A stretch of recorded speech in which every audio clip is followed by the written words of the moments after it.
Hi, everybody. Tonight, let us drift far back into the mists of the medieval world, a time of stone keeps and flickering torchlight, of kings and peasants, of bustling markets and lonely farmsteads beneath a cold and watchful moon. Our tale tonight is called Why Food Sucked in Medieval Times, yet do not let the word sucked trouble your ears. For in the telling, you shall find warmth and wonder, a gentle meander through the everyday hungers and quiet hardships of those who once dwelt in wooden huts and drafty halls. Over 22 parts, we shall wander through kitchens smoky with hearth fire, taverns thick with sour ale, and fields where the toil of poor hands coaxed meager harvests from stubborn earth. It is not a tale of banquets and kings alone, but of the common folk, whose bread was often stale, whose ale was weak, whose meals were humble, yet carried the taste of resilience and hope. So settle now beneath your blankets, let your eyelids grow heavy, and come with me as we open the door to a past where food was never taken for granted, and hunger was a companion as familiar as the chill of dawn. We begin, as all things must, with the dawn. Imagine, if you will, a small village nestled amid rolling hills somewhere in England, perhaps in the Shire of Yorkshire, or upon the green fringes of Kent. The year is 1372, though for our purposes, dates are but shadows drifting through mist. The air is cold and damp, smelling faintly of wood smoke and wet earth. In one humble croft at the edge of the village, a family of 5 stirs to life upon their straw mattresses. The father, John, rubs his calloused hands together, exhaling steam in the chill of the unheated room. Beside him, his wife Alice tucks a scrap of wool blanket more tightly around their youngest child, Emma, who whimpers at the morning's bite. The hearth is long dead. Embers turn to gray ghosts during the night, so John crouches and feeds it twigs and bits of bark, coaxing reluctant flames that soon breathe warmth into the single-room dwelling. There is no fragrance of fresh bread or sizzling bacon. Such luxuries belong to stories whispered by minstrels and found in the great halls of lords. For John and Alice, breakfast is a crust of coarse rye bread, hard as stone, dipped into a wooden cup of thin pottage made from last night's scraps. A handful of leeks, a piece of onion, a pinch of salt if they are lucky. Outside, the village stirs likewise. Smoke begins to curl from thatched roofs, drifting lazily into a sky still heavy with the damp promise of rain. Chickens scratch at frozen earth. A pig, tethered to a post near a neighbor's hovel, grunts in its sleep. Hunger is not a sharp agony here. It is a dull companion, an ache that follows the folk from dawn to dusk. For all their labor, tilling rocky fields, tending stubborn crops, mending walls and thatch, food remains a fickle master. Some years the harvest is kind. Most years, it is not. John chews his bread slowly, as if each bite might stretch into a feast if savored long enough. Alice hums softly to keep the children calm, her eyes distant as she stirs the watery broth. The eldest boy, Robert, eyes the corner shelf where a single round of cheese sits wrapped in cloth. That cheese is not for today. It must last the week, perhaps longer. He knows better than to ask. A knock at the door draws John's attention. He unlatches the rough wooden plank to find his neighbor Thomas, standing with a handful of kindling and a tired smile. They exchange quiet words. Thomas's wife has fallen ill, and he seeks advice on how to make the barley stretch. John shrugs. Advice is easy. Food is not. They speak of the coming planting, of rumors that the Lord's reeve might increase the tithe, of how the weather bodes for the year ahead. In these words are woven strands of hope and dread, for in medieval life, food is never certain. It is a currency of survival. As the men speak, Alice slips the last chunk of stale bread into Emma's small hand, watching her daughter gnaw with slow determination. Hunger has made the child's belly ache, yet she does not complain. Complaints are wasted words when there is no more to give. In the Lord's manor, not far from the village, things are better, but not as grand as tales might tell. The great hall smells of salted pork and turnips, but the meat is salted precisely because fresh flesh spoils too quickly in the chill dampness. Spices are rare jewels, found only in the coffers of the very rich, or the larders of monasteries that can afford distant trade. For most, the taste of food is simple, earthy, bland, a ritual to quiet the stomach rather than excite the tongue. And so the day unfolds. John gathers his tools, a battered hoe, a spade with a cracked handle, and trudges out to the fields, joined by Robert, who drags behind him a small sack of seed. The soil is cold, clinging to boots. They bend, they dend, they sow, all the while dreaming perhaps of a summer harvest that might be kinder than the last. They work not for abundance, but for enough to hush the belly's cry through winter's length. By noon, the family gathers again at the hearth for what passes as dinner, a thin oat gruel, watery and pale, with a precious sprinkle of herbs. Alice foraged last spring and dried on the rafters. The taste is little, but the warmth is welcome. They eat in silence, spoons scraping wooden bowls, steam rising into the dim light that slips through cracks in the shuttered window. As dusk creeps in and the fire spits its last warmth, they think of tomorrow and the day after. For them, food is not joy. It is necessity, fickle and scarce, a daily prayer whispered to the stubborn soil and the mercy of weather. Yet within that struggle lies the spark of something tender, a mother's hum, a father's calloused hand resting on a son's shoulder, the fragile hope that the next meal will come before the hunger grows too sharp to bear. So ends our first glimpse into why food in medieval times was so far from the feasts of legend, why for every lord's banquet there were countless cold hearths and hollow bellies. But fear not, dear listener, for our tale has many more hearths to visit, many more meals, humble and harsh, to share. Rest now, drift softly, and when next you wake, we shall slip further into this misted past, seeking warmth, seeking bread, seeking the truth that lies hidden in the empty bowls of history. The dawn breaks once more upon the village, gray light slipping through ragged clouds, as if reluctant to disturb the slumbering earth. The rain that threatened yesterday has arrived in the night, pattering gently upon thatched roofs and softening the hard lines of the rutted lane that winds between humble dwellings. Within John and Alice's croft, the hearth smolders faintly, fed by the last scraps of gathered wood.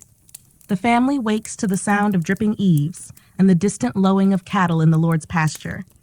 There is no sense of leisure in their waking, only the quiet urgency that each new day brings when one's belly knows want. Alice rises first, wrapping a thin woolen shawl around her shoulders to ward off the damp chill. She peers into the wooden bin near the hearth where they keep their flour, coarse rye ground at the village mill. A thin dusting remains at the bottom, barely enough for a round of flatbread if she mixes it with water and a pinch of salt. She sighs but does not linger in her worry. Worry wastes time, and time is better spent coaxing something, anything, from the cupboard's hollow belly. Outside, the village is alive with quiet labor. Neighbors trudge through the mud, heads bowed beneath woolen hoods, shoulders hunched against the drizzle. A woman leads a thin goat toward the common pasture, its ribs pressing against patchy fur. Two boys chase after chickens that have slipped through a broken wattle fence. The scent of wet earth and ash clings to everything: clothes, hair, skin. In this small place, each soul knows the shape of hunger, and each day they greet it with stubborn resolve. John and Robert leave early for the fields, their boots sinking into the soft, reluctant soil. The tools they carry are rough things: wooden handles worn smooth by years of toil, iron blades chipped and dulled by stones hidden in the dirt. They will mend what they can, patch what they must, for to replace a tool is costly beyond imagining. Beside the field's edge, a scattering of wild herbs catches John's eye: sorrel, nettle, a few meager leaves that will lend the evening's pottage a sharper taste, if not more substance.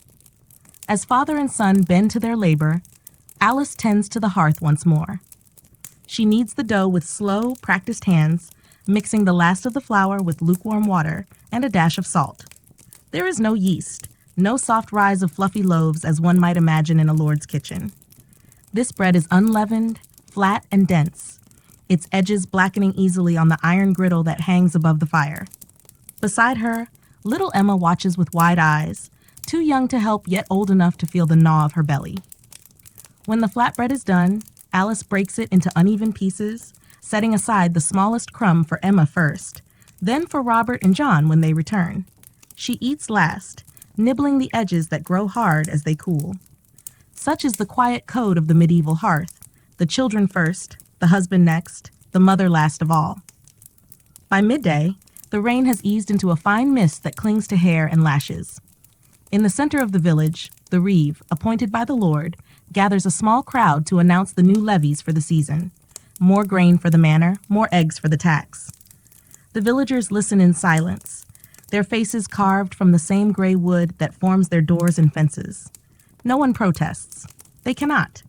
The Lord's tithe is as certain as the rain, as unyielding as the flint in the soil.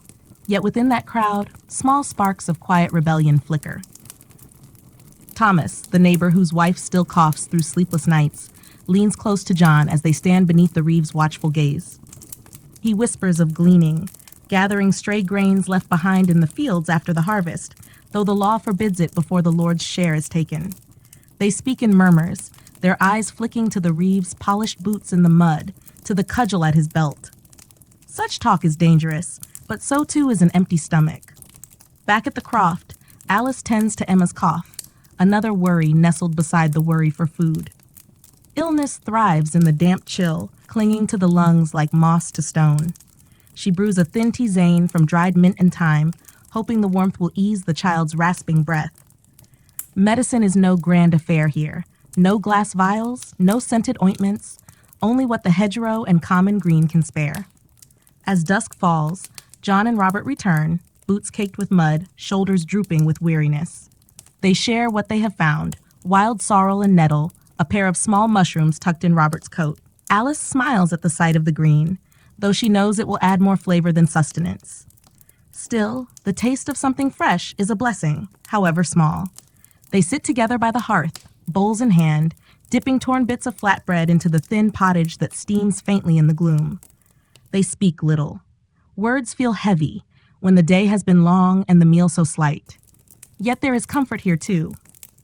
Comfort in the warmth of bodies huddled close, in the soft crackle of the fire, in the slow, steady ritual of eating what little they have managed to gather. Beyond their walls, the wind picks up, rattling the shutters and sighing through the eaves like a restless ghost. Somewhere in the village, a dog barks once, then falls silent.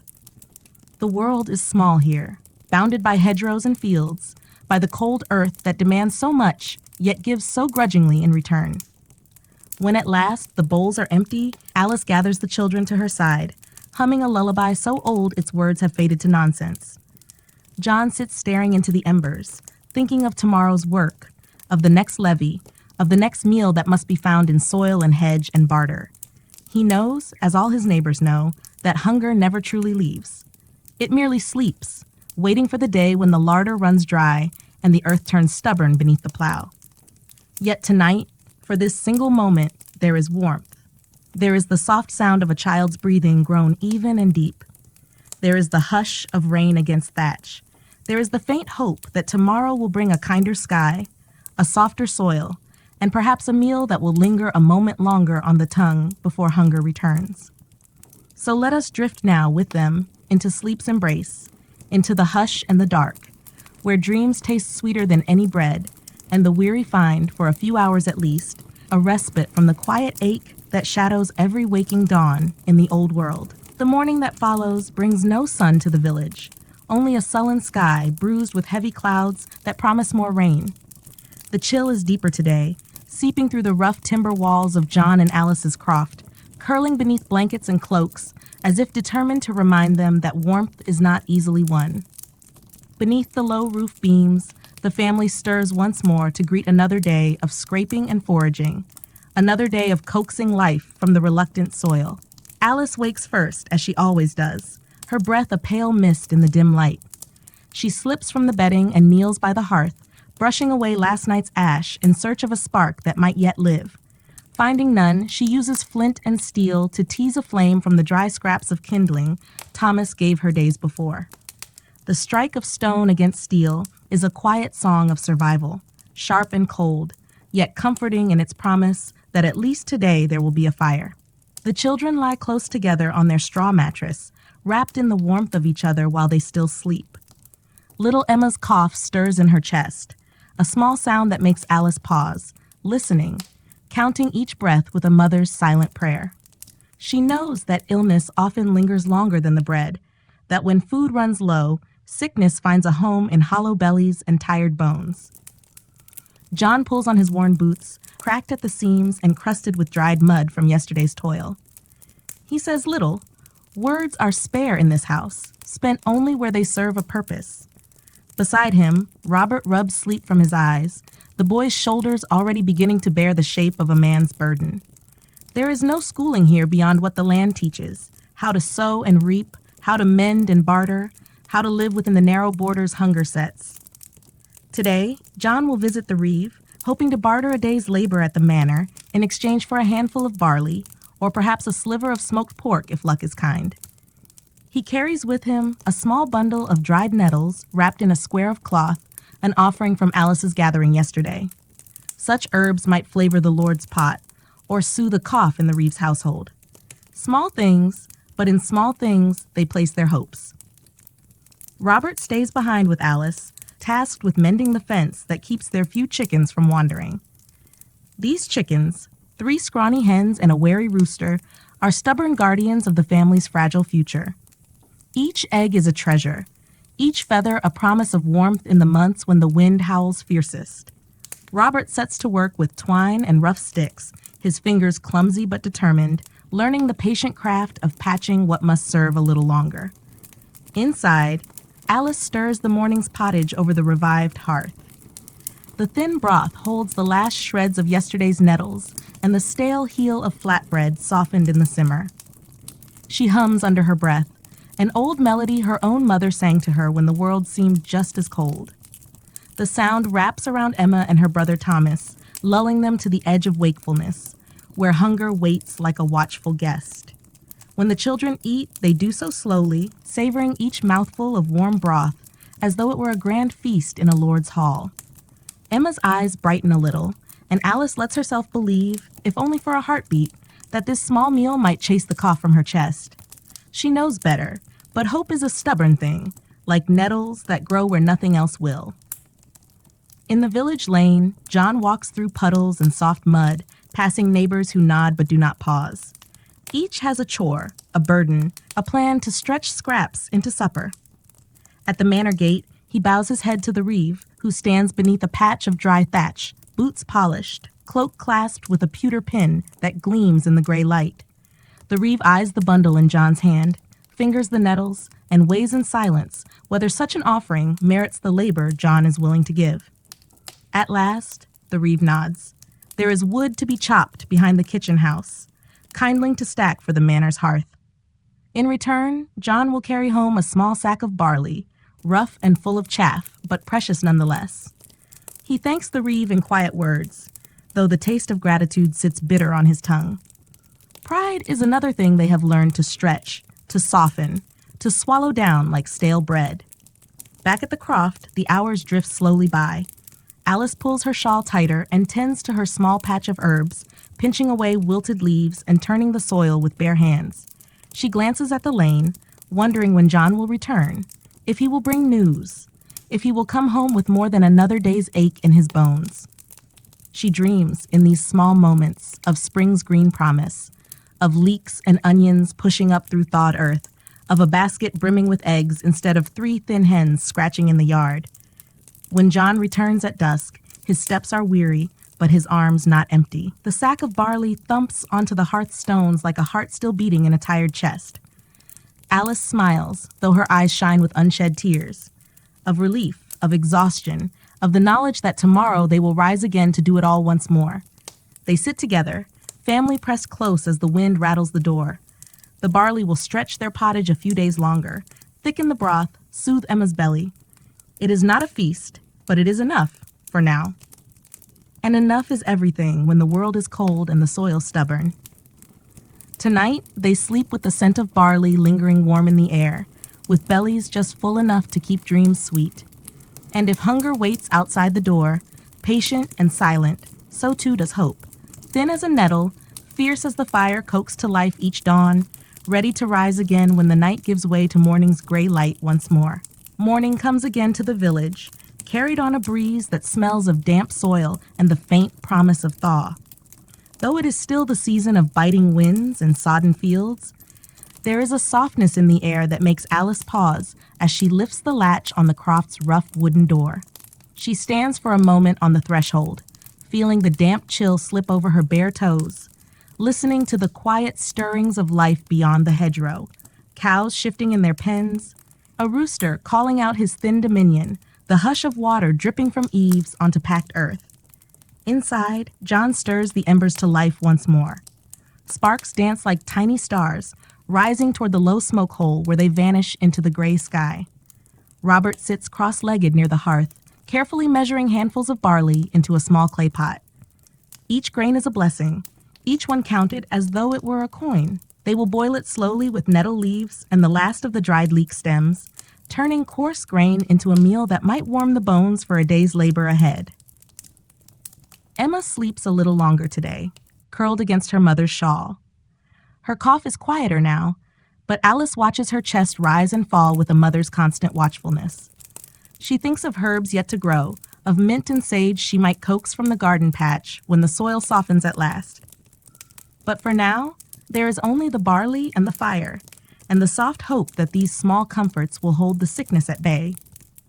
Outside, the lane is slick with mud, pocked by the footprints of neighbors already at their work. Thomas, the neighbor whose wife coughs through the night, passes by with a barrow half full of sodden straw for his goat's pen. He nods to Alice at the door, lifting one rough hand in greeting before pushing on through the slush. His eyes are rimmed red with worry and sleeplessness. Hunger and illness are twin wolves here, pacing endlessly at the threshold. John gathers his tools once more, though the fields are still too wet for planting. Today, he will mend a broken fence along the common pasture, work that earns no coin but guards the chickens and goats from wandering too far. Beside him, Robert swings a small sack of pebbles tied tight with twine. He has found them along the stream's edge, each one chosen for its smoothness. In idle moments, he will sling them at crows that eye the barley sack with hungry boldness. Even the birds know the taste of want. Alice ladles the barley pottage into rough wooden bowls, the steam carrying a scent both plain and comforting. She passes the largest portion to John, whose shoulders must bear the weight of fence posts and timbers before dusk. Robert eats quickly, eager to follow his father into the morning's damp hush. Little Emma wakes in time for the last warm spoonfuls, her small hands clutching the bowl as though it holds something precious. And it does. Once the meal is done, Alice tidies the hearth, wiping the spoon clean with a scrap of linen that has been mended so many times its weave is more patch than cloth. She wraps Emma in her shawl and settles her near the hearth's warmth before stepping outside to tend the hens. The birds cluck and mutter as she scatters a handful of husks and pebbles, enough to trick them into scratching and pecking, enough to keep them busy until the sun stands high. She lifts each bird gently, checking for eggs. Only one today, small and speckled, still warm from the nest. She holds it in her palm for a moment, feeling its fragile weight before slipping it into her apron. In the manor house, not a mile away, the kitchen hums with another sort of morning. There, in the Lord's Hall, bread is baked in wide stone ovens, and salted fish hang from beams, safe from the damp. But even here, the food is less than stories claim. Salted pork gone tough with age, ale sour with the taste of last year's barrel. Spices are hoarded jealously, their fragrant promise locked away in small chests brought from far coasts. The Lord's table is no grand banquet every night, but it is enough to remind the village folk of a gap that never truly closes. By midday, John and Robert return to the croft for a meager dinner. The fence is half mended, but the rain returns in soft, steady sheets, turning the lane to mire once more. They share the boiled barley with a few tender shoots of sorrel Alice has found growing stubbornly beside the fence line. It is not much, but the taste of green is a whisper of spring, a promise of better days even as the wind howls at the shutter. They speak little as they eat, listening instead to the sound of rain drumming on the roof, to Emma's soft hum as she plays with a twist of straw near the hearth. Outside, the world drips and sighs, washing the filth from boots and fence posts alike, but never quite washing away the hunger that clings to this place like a second skin. In the hush of that damp afternoon, John rests his hand on Robert's shoulder, rough palm against a young back already hardened by work. He tells him of the planting to come, of rows of barley and rye, of hopes for turnips and peas when the sun finds its way back through the clouds. Robert listens with wide eyes, half understanding that these words are more than plans. They are spells of survival, whispered father to son, seeds sown in the heart long before they touch the earth. When dusk falls once more, they gather close around the hearth's small flame. The single egg is boiled carefully, divided into thin wedges so that each might taste its soft warmth. They savor it slowly, as though it were a rare jewel, a treasure pulled from straw and clucking feathers. And when the last bite is gone, they sit a while in the quiet glow, the rain a gentle drum on the thatch above, their dreams drifting to fields unplanted, to bread yet to rise, to a table that someday, just maybe, will hold enough. In the small hours before dawn, while the sky remains a deep, featureless gray, John rises from his bed of straw and rough wool blankets. The embers in the hearth have dwindled to ash, and the croft feels like the inside of an old stone well, cold, damp, and echoing with the slow breathing of his family huddled close. He pauses, listening to the hush of their sleep. Alice's steady exhale, the faint whistle in Emma's breath that still worries him. He pulls his cloak about his shoulders and moves softly across the dirt floor, so as not to wake them. Stepping outside, he draws in the sharp air that smells of wet earth and distant wood smoke. The village beyond his door lies half hidden beneath a thin veil of mist that curls around roofs and fences, blurring edges until the world looks softer, less harsh. Somewhere far off, a rooster's call breaks the silence, thin, uncertain, as if even the birds feel the weight of the day to come. Today, John goes to the forest's edge. The small stand of trees a mile or so from the croft offers more than wood for the hearth. If fortune smiles, and in these lean months fortune must often be coaxed, he might find fallen branches for fuel, mushrooms hidden beneath damp leaves, or a rabbit snared in the tangle of undergrowth. Such things mean warmth, a richer broth, perhaps even a rare taste of meat to hush the children's hunger for a night or two. The path to the forest is slick with mud. John's boots sink and squelch with every step, the cold water seeping in through cracked seams until his toes grow numb. Yet he keeps on, his mind tracing old memories of these same woods, of gathering chestnuts in the green hush of autumn, of listening for the rustle of deer that rarely strayed close enough for a poor man's bow. In summer, the forest's edge is alive with birdsong and the hum of insects. Now it is silent, save for the drip of rain from bare branches. Behind him, in the croft, Alice wakes to find the hearth cold once more. She kneels to coax life from damp kindling, whispering to the fire as if it might listen better than the wind that rattles at the shutter. Emma stirs beside her brother, their tangled hair haloed by the thin gray light that slips through cracks in the walls. Alice dips her fingers into the barley sack, feeling its weight, a fraction lighter than yesterday, and yet enough for one more pot of gruel. She hums softly as she works, a lullaby-turned morning chant, her breath forming little ghosts in the chill air. Robert, already up and shrugging into his rough wool tunic, watches his mother's careful hands. He does not ask when his father will return. He knows the ways of the forest well enough to understand that luck takes time to catch. Instead, he pulls on his boots, ties the twine tight, and slips outside to tend the hens. They greet him with low clucks and impatient pecks at the frozen ground. He checks the nests, fingers crossing silently for another warm egg to cradle in his palm. Today, there is none. He sighs, but says nothing, lifting the hens one by one as if some hidden gift might be coaxed from them by the warmth of his touch. Back in the forest, John moves slowly beneath dripping branches. His eyes search the underbrush for any sign of movement, a twitch of fur, the shine of a snail's shell, the pale caps of mushrooms peeking through the mulch of last year's leaves. He carries a small knife in his belt, its edge dulled by years of rough use, but keen enough for simple tasks. He bends to gather a handful of wood sorrel, its tart green leaves a welcome find that will add bite to the plain barley back home. Hours pass in the hush of the trees. The light never grows strong enough to banish the mist entirely. Instead, it hangs about him like a cloak. His breath puffs before him, dissolving into the damp air. He thinks of Alice's hands kneading dough, of Robert's quick eyes scanning the fence line for holes, of Emma's soft cough that lingers even when she smiles. Near a fallen log, he finds what he did not dare hope for, a rabbit, small but fat enough to make a difference, caught in an old snare left by Thomas and shared between them in secret. He murmurs a quiet thanks, swift and instinctive, the words lost to the hush of the forest. He lifts the animal gently, cradling its small, warm weight as if it were a jewel found beneath the roots of an ancient oak. When John returns to the croft at dusk, the light is fading fast. The lane is darker now, the mud cold against his ankles. In his arms, wrapped in his cloak to shield it from curious eyes, the rabbit feels like a promise, a rare gift to hush the stomach's growl and lift, for one small evening, the dull ache that sits behind their ribs. Alice's face softens when she sees him step through the door, his boots trailing mud across the threshold. She does not need to ask what he carries. She sees it in the careful way he holds his cloak. Together, they dress the rabbit near the hearth, their movements quiet and reverent.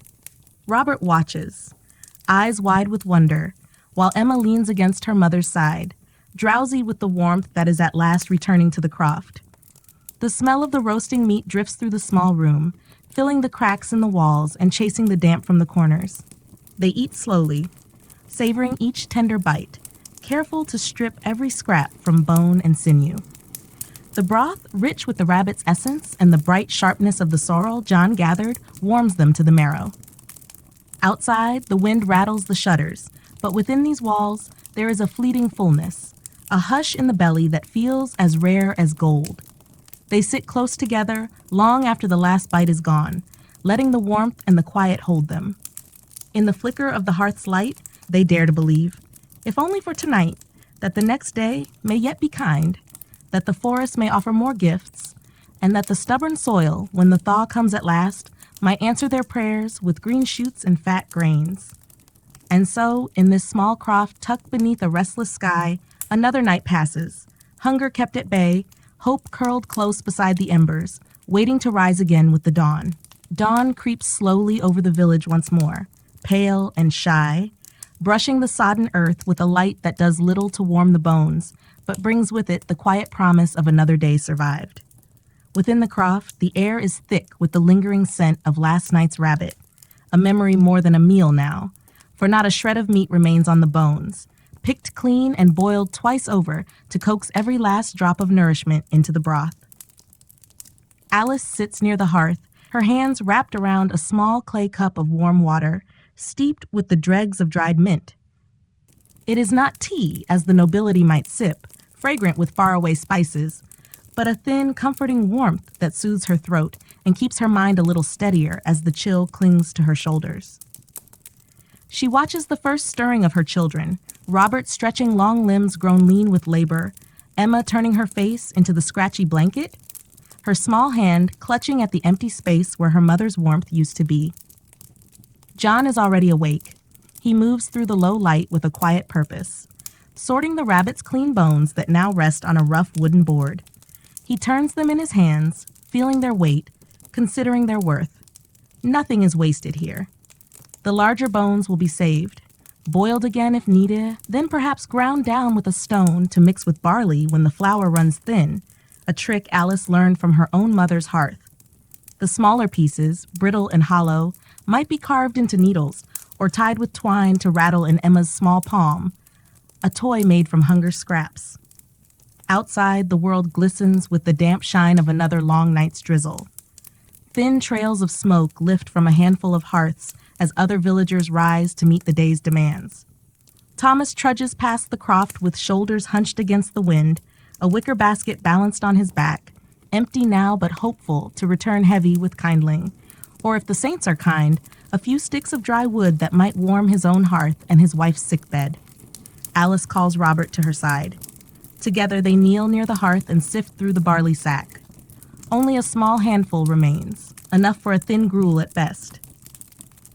She runs her finger along the grain's rough edges, feeling for weevils or husks that might spoil the pot. Robert watches, his eyes keen and quiet, learning the small truths that turn famine into survival. Waste nothing, stretch everything, trust the soil but never completely. They boil the last of the barley with stale scraps of flatbread, torn into rough pieces, and stirred into the bubbling broth until they soften into something more filling than they really are. Alice hums under her breath as she works, an old tune that has no words anymore, only a thread of sound passed from her mother's tongue to hers, and now to Emma's drowsy ear. It is a song to hush hunger for a heartbeat, to hold off despair while the pot simmers. When John returns from seeing Thomas to the lane, he brings news that the reeve has spoken of the coming planting. The manor's fields must be turned first, as always, and the peasants' strips of earth must wait. But the promise is there. When the Lord's grain is sown, the villagers may sow theirs beside it, and if the rains hold and the frost stays mild, the harvest might be gentler than the last. Such words are not certainty, but in lean times they are currency all the same. Robert listens as his father speaks of the manor fields, of the back-breaking days ahead when every able hand must bend to the plow and the stones must be cleared once more. He thinks of the cold furrows beneath his fingers, the sharp ache in his shoulders, the blisters that always crack open before the soil yields. And yet, even as he dreads it, he feels something warm flicker in his chest. Work means seed in the ground. Seed means bread in the cupboard, no matter how coarse, how stale, how thinly spread. After the meal, such as it is, they bundle Emma in a shawl and leave her to sleep while they step out to tend what is left of the garden patch behind the croft. The soil here is stubborn, heavy with clay and tangled roots, but Alice kneels in it just the same, breaking it apart with her bare hands, turning it over to catch the shy warmth of the pale sun overhead. Robert helps her, his small fingers blackened with earth as they pull away old stalks and scratch shallow lines into the muck where new seed might take hold. John stands at the fence line, mending where the wind has battered the stakes loose. He watches Alice and Robert work, bent low over the hard soil, mother and son side by side, and feels the tight knot of hunger in his own belly ease just a little. There is a strange comfort in the scrape of spade and the quiet murmur of their voices. A reminder that so long as they can plant, so long as they can coax even the smallest green shoot from the ground, they will stand against the lean times. As the day drifts toward dusk, the wind picks up again, rattling through the bare branches overhead. Emma wakes in the doorway, wrapped in her mother's second shawl, blinking at the dusk and the smell of damp earth that clings to her family's clothes. She coughs once, then smiles when she sees her brother's muddy hands. He grins back and wipes them on his tunic, earning a soft scolding from Alice that sounds more like a blessing than a rebuke. They gather inside as night settles over the village.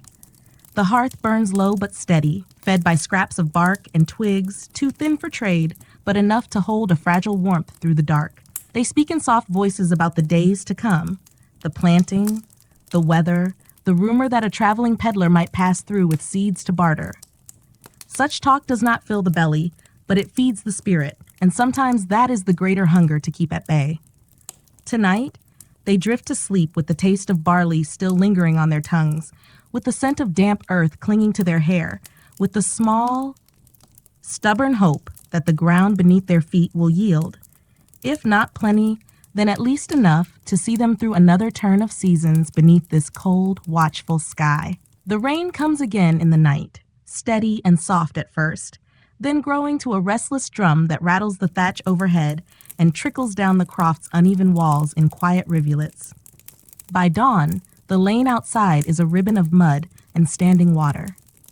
Yet when morning light filters through the small shutter, Alice rises without complaint, drawing her shawl tighter as she steps across the cold earthen floor. She finds John already at the hearth, coaxing a flame from damp kindling, his breath misting in the dim room. They exchange no words at first. Words feel heavy on mornings such as this, when the ground is soaked and the stores are nearly bare. Their glances say enough. Another day must be met, no matter the damp chill that creeps through the cracks in the wall.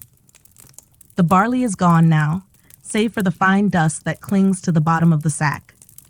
Alice scrapes it loose with careful fingers, tipping it into the pot with a little water, swirling it about as if hoping to summon a meal from ghostly remains. She tosses in the last rind of hard cheese they have, a sliver dry and sharp enough to lend its taste to the thin broth that will warm the children's bellies for a short while. Robert wakes to the smell, sitting up beneath his blanket, hair tousled and eyes blinking against the gloom. He does not ask what they will eat today. He knows well enough that whatever there is will be shared and stretched until it can be stretched no more. Emma stirs beside him, her small voice a hushed whisper as she asks if there might be bread today. Alice only smiles softly, smoothing Emma's hair, murmuring that perhaps if they are good and the day is kind, there may be something by sundown. Outside the croft, the village lies gray and dripping. Chickens huddle beneath the eaves, reluctant to venture into the puddled yard. The single goat Thomas keeps bleats faintly, its breath a ghost in the cold dawn. John steps out, shoulders hunched against the drizzle, boots sinking into the churned earth. He nods to Thomas, who stands near his own door, wrapping rough rope about a bundle of sticks that will be traded at the manor kitchen for a wedge of stale bread, or, if the cook is feeling generous, a scoop of coarse salt. Today, John's feet lead him not to the fields, too sodden for plow or spade, but to the hedgerow that borders the small strip of common land beyond the last cottage. Here, in tangled brambles and stubborn thickets, the poorest villagers search for what scraps of nature might grant. He moves slowly, eyes searching the undergrowth for signs of new nettle shoots, wild garlic, or chickweed, green threads of life that appear when the frost loosens its grip. Back at the croft, Alice clears away the bowls, their bottoms near bare. She wraps her shawl tighter around her shoulders and calls Robert to her side. Together, they stand at the low table, where the rabbit's bones lie clean and dry. She shows him how to grind them with a flat stone, pressing hard until they crumble into powder that will be mixed with what little flour she hopes to buy when the chance arises. Bone meal. A poor man's trick to make bread stretch, to fill a belly with more than air and water.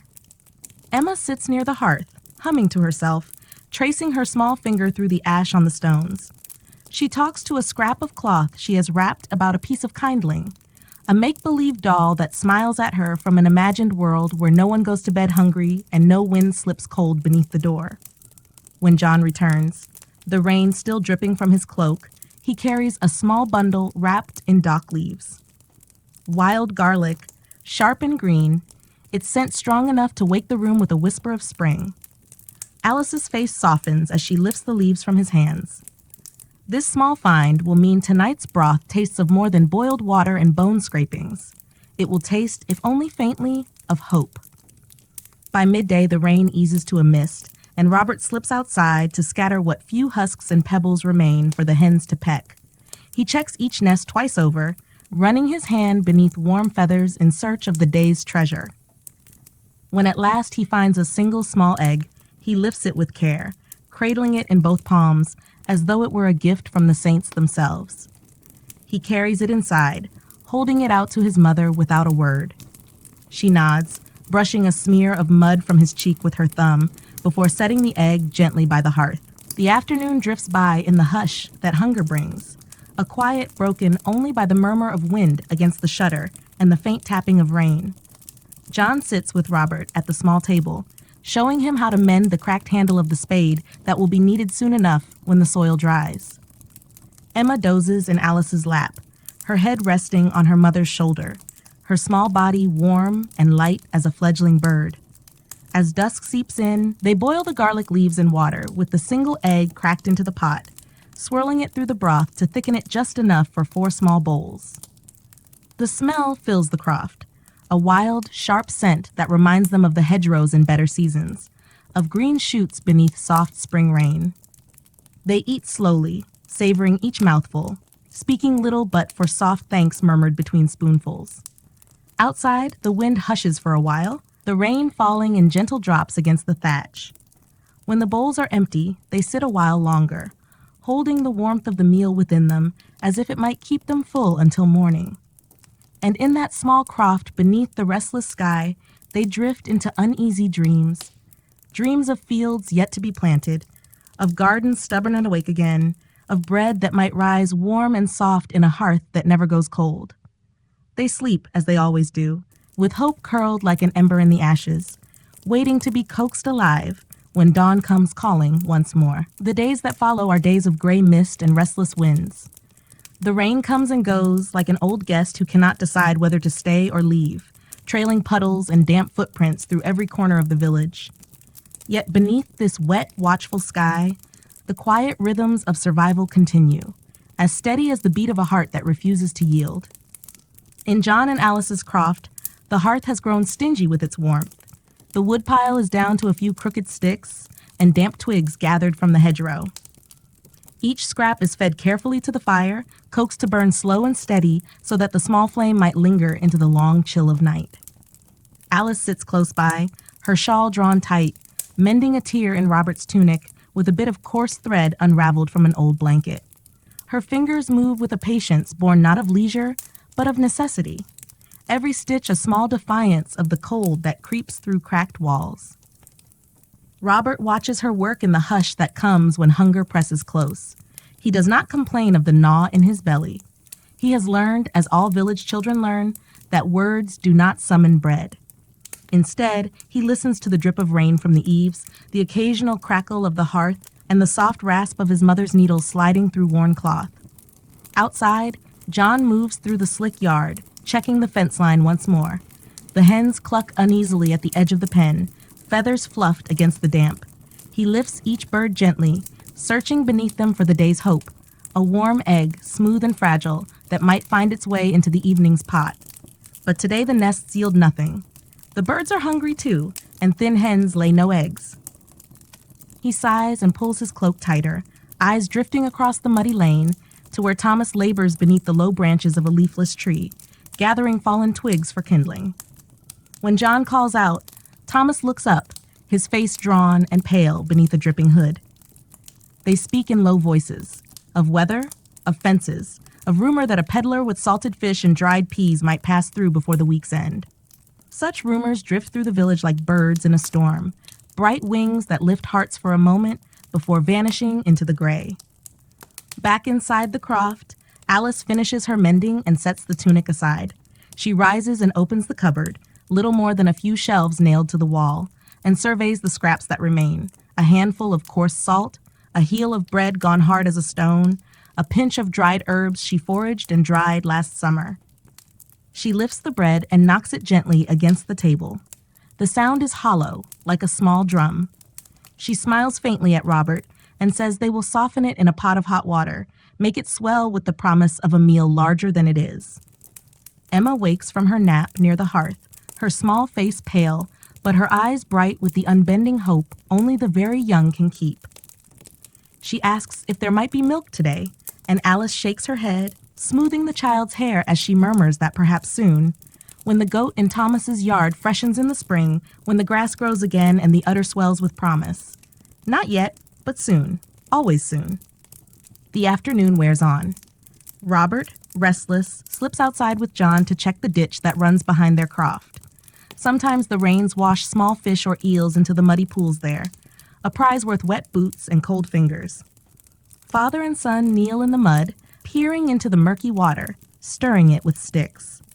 They find nothing this time, but the searching is its own ritual, a small show of defiance against the emptiness that waits behind their door.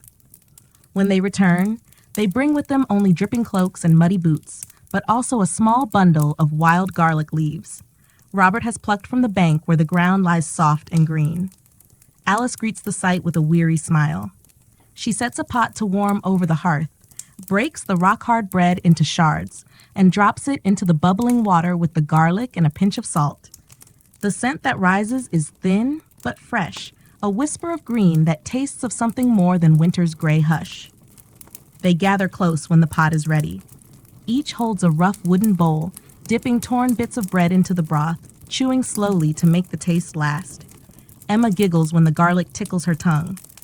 Robert grins at her, his teeth bright against the smudge of mud still on his cheek.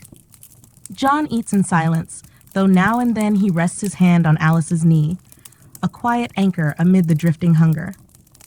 Outside, the mist thickens as dusk settles over the village. Smoke curls from a few low chimneys, carrying the scent of meager stews and hearth fires that burn low to stretch the last of winter's wood. Beyond the fields, the forest waits, dark and dripping, full of secrets that might yet feed them if they are patient, if they are lucky, if the saints are willing to listen to the prayers of small folk who have little to give but their toil and their breath.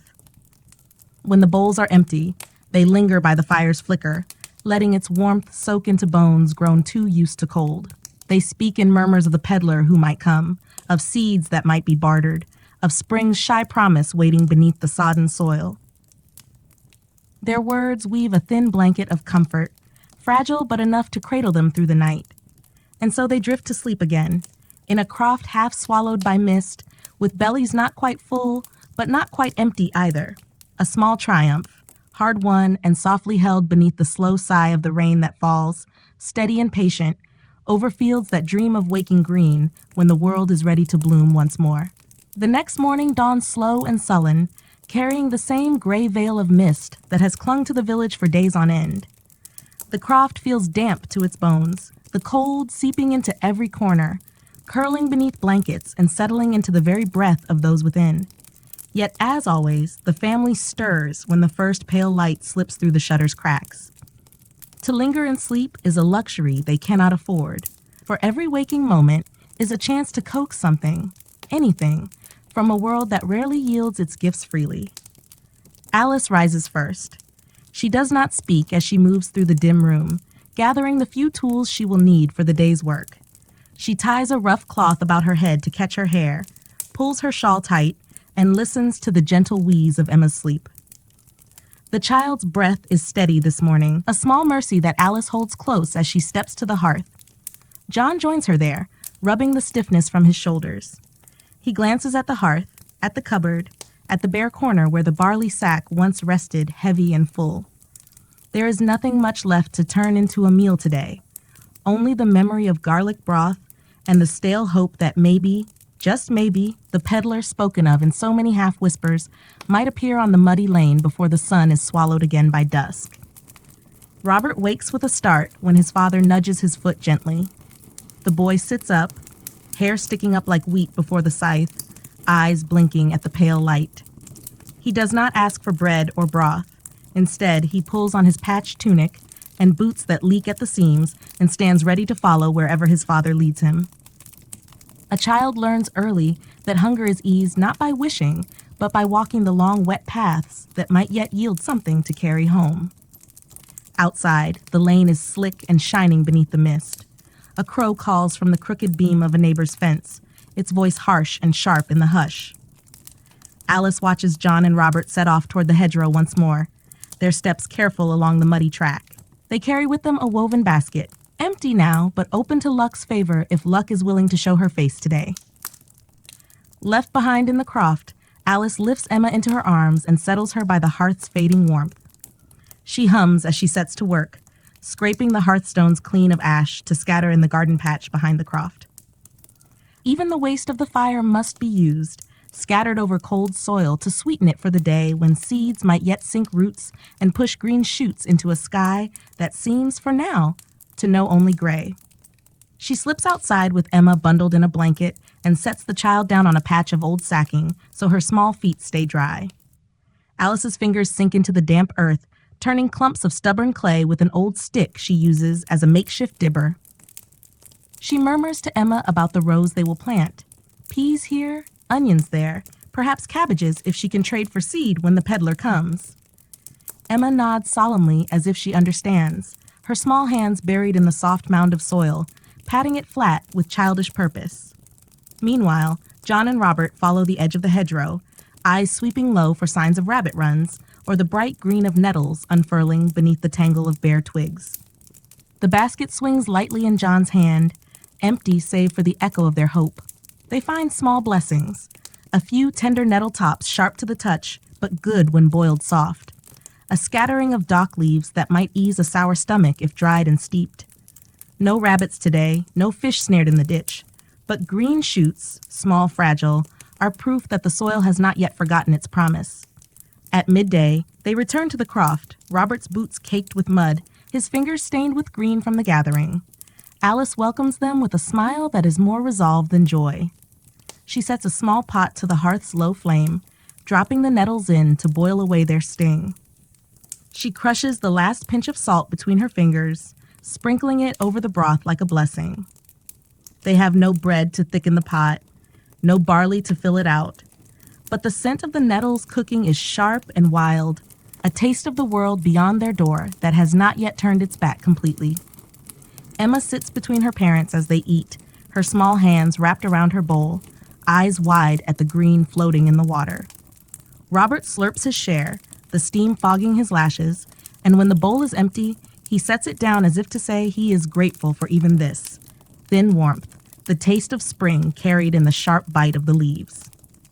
As dusk creeps in, the wind rises once more, rattling the shutter and tugging at the eaves. The family sits close, shoulder to shoulder, their bodies a wall against the chill. John speaks of the peddler again, how Thomas says he has been seen on the far road, his cart creaking beneath sacks of dried peas, salt fish, and coarse rye flour. They speak of what they might trade, the last bundle of firewood, the handful of eggs they hope the hens will yield in the coming days, the carved bone needles Alice makes at night when the children sleep. Such talk is thin fare, yet it feeds a deeper hunger, the need to believe that the hard edge of winter might dull soon, that the world beyond the gray lane still holds something they can coax home in empty baskets and cupped hands. That night, sleep finds them huddled together, Emma's soft breathing a lullaby for tired hearts. Beyond the shutter, the mist thickens again, wrapping the croft like a second skin. But beneath the low roof beams, a single ember glows in the hearth, stubborn as the hands that tend it, waiting for morning, waiting for the knock on the door that might carry a rumor, a trade, a taste of what lies just beyond the reach of the hunger that has followed them so faithfully through each long, cold night. Under the languid hush of a gray dawn, the villagers of Brawick stirred from their slumber with a weariness that clung to their bones like damp wool. Part 10 of this tale finds us wandering into the early hours of yet another day in this humble settlement, where the hearths sputter reluctantly to life and thin threads of smoke curl skyward to vanish into the heavy morning mist. It is here, in these fragile hours, that one might glimpse how food, or the meager promise of it, wove its bitter thread through each life, binding all in a quiet, unspoken struggle. In the corner of a cramped timber cottage, a mother kneels before the hearth, coaxing flame from a few splintered sticks. Her hands, cracked from cold and toil, tremble slightly as she feeds the fire with a wisp of straw. There is barley in a sack, but not enough for everyone. She glances over her shoulder at her children, still curled together on the rough pallet, their faces drawn with the hollow look that hunger leaves behind. In her mind, she counts the days until the next barter with the miller, and then she counts again, though the sum never changes. Beyond her door, the village stirs to life under the pale hush of dawn. The Reeves men tread the muddy lanes, inspecting fences and carts, searching for any trace of poached game or hidden grain. For though the forest hems Brawick in on all sides, its bounty is not freely theirs to take. The Lord's rights are carved into the oaks and whispered through the underbrush, a law older than most remember. To snare a hare is to risk a fine, or worse. And so, hunger wears the face of caution, and caution sits heavy on every empty belly. Near the edge of the fields, an old man named Thorn lifts his head from his plow. His ox is thin, ribs like bowed timbers beneath its hide. It shudders as it pulls the wooden blade through the stubborn soil, turning earth that has yielded so little for so long. Thorn mutters a prayer under his breath, words cracked and brittle from decades of dry seasons and taxes that leave him with less than the crow's steel. He remembers a time when his father spoke of thicker loam and kinder summers, but such tales now feel like dreams told to children to hush their stomachs. As Thorn wipes sweat from his brow, a crow settles on a fence post nearby, cocking its head as if to mock him. He stares back, half tempted to throw a clod of earth at it, but thinks better of it. Better to keep the strength for the furrows yet to come. He knows tonight he will eat a stew so thin it might well be called broth, with a heel of bread gone tough and sour from age. He thinks of salted fish, but salt is dear and fish rarer still when nets are tangled or torn. He sighs, and the crow caws, as though answering. Elsewhere, in the great hall that crowns the hill, the Lord of Brawick breaks his fast on meats and cheeses, eggs boiled soft and laid upon trenchers of fresh bread. His dogs loll by the hearth, licking grease from the floor. Servants move like shadows, refilling cups, clearing bones, slicing fruit that traveled far to grace this table. The smell drifts through the corridors, down to the scullery where a kitchen boy swallows his envy with every breath. He will taste none of it. His lot is the crusts and scraps, the bones picked clean by hounds if he is too slow to claim them first. And so the village breathes as one, with stomachs rumbling like distant thunder beneath thin tunics and patched cloaks. Children scavenge hedgerows for berries long since shriveled, and old women gather nettles and wild garlic, coaxing flavor from the weeds that even the goats ignore. In the tiny church that leans drunkenly near the village green, the priest offers up prayers for a bountiful harvest. His own pantry is little fuller than his flocks, for what the Lord does not claim, the tithe does. Yet even in this bleak season, a strange comfort weaves through the hardship. The people of Brewick have grown used to this hunger, so deeply that its edge is almost familiar, like the feel of a well-worn cloak against the skin. At dusk, they gather by the hearths to share what little they have. A crust dipped in broth, an onion roasted in embers, a flask of weak ale passed from hand to hand. They talk of saints and seasons, of rumors from distant villages, and of miracles that might come with the next spring. In one such cottage, a boy named Emrys listens to his grandmother spin tales of days when the fields were fat with grain and every table groaned with pies and puddings. His eyes grow wide at the thought of such plenty, though he does not truly know what a pudding tastes like. He asks if such times will come again, if the king might send wagons of flour or barrels of salted herring to fill their bellies until the harvest turns kind once more. His grandmother smiles and tells him softly that the world is a wheel, always turning. Some seasons favor the poor, some do not. She hushes him to sleep with promises of tomorrow's porridge, though she knows the pot will hold little more than water and a handful of oats. Outside their door, the night settles in with a damp sigh, and the cold creeps under shutters and doors ill-fitted to keep it out. In the distance, a lone wolf howls at the crescent moon that peers through ragged clouds. The wind stirs the branches above the thatched roofs, and for a moment it sounds like voices, like the murmurs of ancestors who knew this same hunger, this same quiet endurance. As Brewick sleeps, the world beyond remains indifferent. Fields lie fallow or frozen, forests stand guarded by old laws and older fears. The river drifts on, carrying whispers of trade and tidings from places so far that none here will ever see them. And yet, beneath the weight of so many empty bowls and so many restless dreams, the people dream still, of feasts they have never tasted, of tables laden with roast and honey, of a warmth that fills not only the belly but the heart. So passes another day in Brewick, where food is a promise forever just out of reach, and hunger a companion as faithful as any hound at the Lord's hearth. And in the hush of that chill night, one can almost hear the village breathing. Soft, steady, hopeful despite it all, as if in sleep they gather strength for another dawn, another ration, another quiet, stubborn meal against the cold. The dawn that greets Brewick on the 11th day of our tale comes with a wind that bites deeper than before. The fields wear a skin of frost that crackles underfoot, and the pale sun climbs reluctantly above the distant woods, its warmth too faint to stir the frozen earth. In the village lanes, people move about wrapped in cloaks, patched so many times they are more mended whole than fabric, heads bent low to guard against the sharp breath of winter's lingering hand. In the low-beamed alehouse that squats near the center of Brewick, a man named Ulrich leans over a rough table, his fingers tracing the grain of the wood as if it might whisper secrets of forgotten plenty. Ulrich is the brewer's son, though calling him so feels generous now, for the barrels stand mostly dry, and what ale there is tastes of sorrow more than barley. The harvest yielded too little grain to waste on good drink, so the brew is thin and sour. Yet still the men come to the alehouse each evening, gathering around cracked mugs to share warmth, if not comfort. This morning, Ulrich's eyes are heavy with the restless sleep of one who dreams too much of food he cannot taste.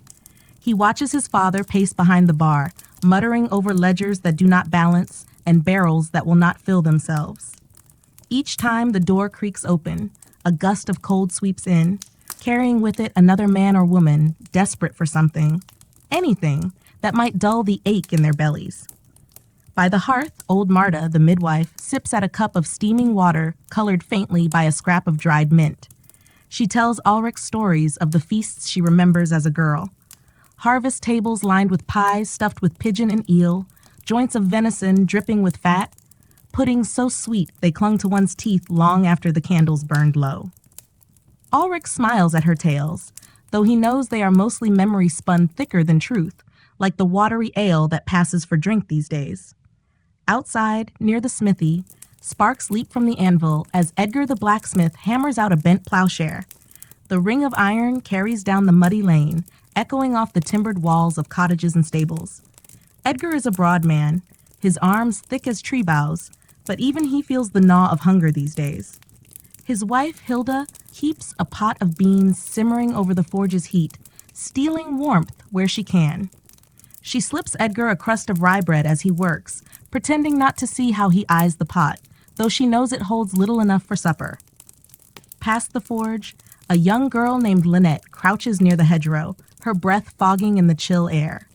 She picks through the brambles, fingers prickled red as she searches for any late berries the frost might have missed. Once, the hedgerows were generous, wild raspberries and gooseberries, crabapples hanging heavy in the fall. Now the branches stand stripped bare by too many hungry hands, their fruit vanished before the leaves turned. Still, Lynette hopes, for hope costs nothing, and sometimes a single berry, sharp and sweet on the tongue, can taste like a miracle. At the far end of the village, beyond the last wattle fence, the woods beckon, dark and close with promise and peril alike. Some say there are deer yet to be found, if one is bold enough to defy the Lord's keepers. Rumors drift through Braywick like wood smoke, tales of poachers who vanish into the thicket by moonlight and return with bloodied knives and furtive eyes. But for most, the risk is too great. The penalty for stealing the Lord's game is steep. Stocks in the village green, a fine too dear to pay, a hand lost to the headsman's axe if the reeve decides to make an example. Yet even so, whispers stir by the alehouse hearth. Ulrich listens as two men speak in low tones of a plan to set snares deeper in the forest, beyond the old Roman road where the reeve's dogs seldom patrol. They speak of traps baited with scraps of bacon rind, of paths hidden beneath the cover of pine and bramble. Ulrich says nothing, but his mind clings to the thought of a rabbit stew, thick with root vegetables, steaming in a battered iron pot. By dusk, the village gathers once more within their cottages. Thin light fades behind the forest edge, replaced by the glow of rushlights and hearth flames that flicker like small, defiant stars against the winter's press. Families huddle close, mother, father, child, sharing blankets and stories, sharing the soft clatter of wooden spoons in bowls too easily scraped clean.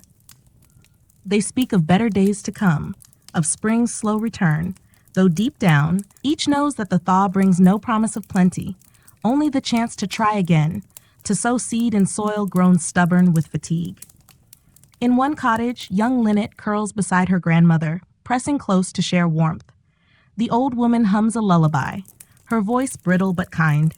She tells Lynette of a festival once held in Braywick, long ago before the hunger dug its roots so deep. There were tables in the green, she says, laden with bread and cheese, with pies and roasted capons, with jugs of ale so full they sloshed over the rims. Lynette asks if the festival will come again, if the tables will groan under weight of good food once more. Her grandmother's eyes glisten in the hearth's glow as she nods, weaving hope from memory, wrapping the girl's dreams in the soft gauze of promise. Outside, the village settles under a heavy sky. A light snow begins to fall, drifting over thatch and field alike, cloaking the empty garden plots in a hush so complete it feels like mercy. For a moment, hunger sleeps, tucked away with the embers and the slow, steady breathing of those who endure. And in that hush, Braywick dreams on, of pies yet unbaked, of ale yet unbrewed, of a feast that lives only in the stories that linger when the last candle sputters out. When dawn comes again to Braywick, it arrives quietly, dressed in a veil of soft snow that covers the muddy lanes and the barren fields in a hush so complete that for a moment, all seems forgiven. Children peer from narrow windows at the white world beyond, their breath misting the glass as they whisper of snowmen and angels pressed into drifts. But beneath their small delight lies the same rumble in their bellies, the same gnawing truth that snow brings no bread. In a low cottage near the edge of the village, Mistress Alice stirs awake in her bed, the chill already creeping under the patchwork of blankets piled atop her frail form. Once Alice had been Braywick's best baker. Her hands knew the measure of flour and salt as a harpist knows her strings. In those days, the scent of her hearth drew folk from every corner of the green. Crusty loaves, honeyed buns, sweet custards laid upon oak boards for feast days. But now the mill's wheel turns too slowly, the grain sacks come too light, and Alice's oven sits mostly cold, its stones cracked with disuse. She pulls herself from bed with a soft groan, wrapping a shawl tight around her shoulders. Her fingers fumble over a small sack of barley flour, the last she's hidden beneath the floorboards for such a morning as this. She means to stretch it into something warm, flat cakes to toast upon the hearthstone, a morsel for herself and her neighbor's children who have not tasted bread since last month's meager ration. As she works the flour with a splash of water and a pinch of salt, her mind drifts back to festival days when bread rose high in her ovens, its crust blistered golden, its crumbs soft and warm. She remembers how the children would gather by her door, noses pressed to the wooden frame, their laughter as rich as the scent of baking bread. She remembers the songs sung as loaves were broken and passed from hand to hand, the warmth of a full belly shared in good company. Outside, the snow deepens. The blacksmith's boy, little Hal, trudges past Mistress Alice's door with a bucket clutched in mittened hands, headed for the frozen stream that cuts through the edge of Braywick. His father needs water for the forge, and Hal knows that if he brings it back quick enough, he might earn a cup of the weak broth his mother has set to simmer on the coals. He pauses by Alice's window, catching the faint smell of barley cakes crisping on the hearthstone. His stomach growls so loudly, he clamps a hand over it, eyes wide, before he pushes on through the drifts. Near the village green, the Reeve and his men stand in thick cloaks, their boots crunching through the snow as they speak of dues yet to be paid and fields that must be tithed once thaw returns. Their voices drift through the still air, harsh and sharp against the hush.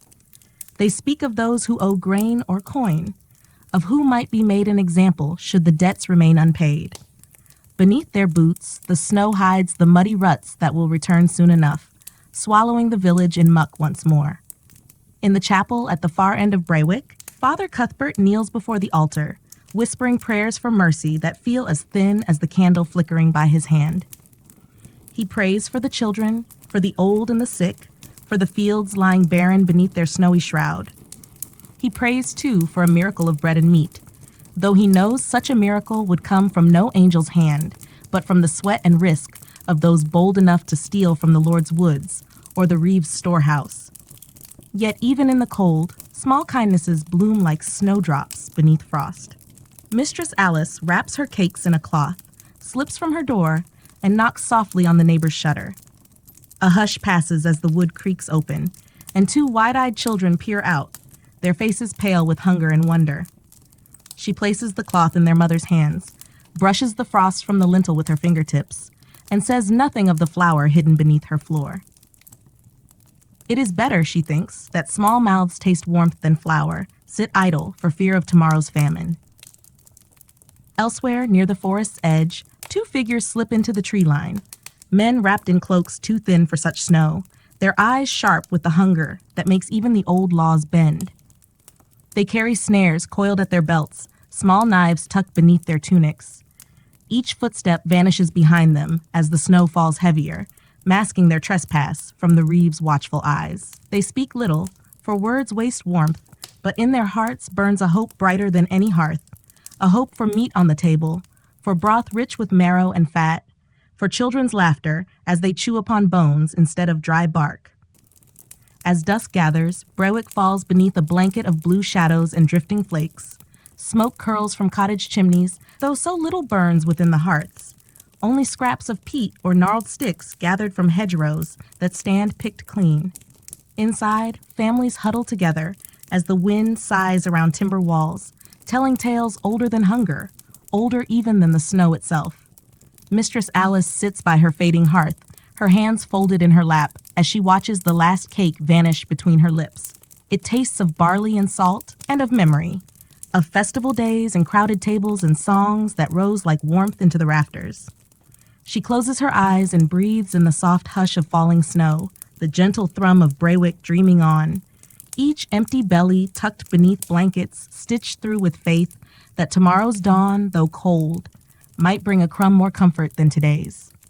Morning comes to Braywick under a sky the color of wet wool. The snow now turned to a heavy slush that clings to boots and hems alike. The thaw brings no warmth, only a damp chill that creeps through the thatch and seeps into bones already brittle from lean meals and restless sleep.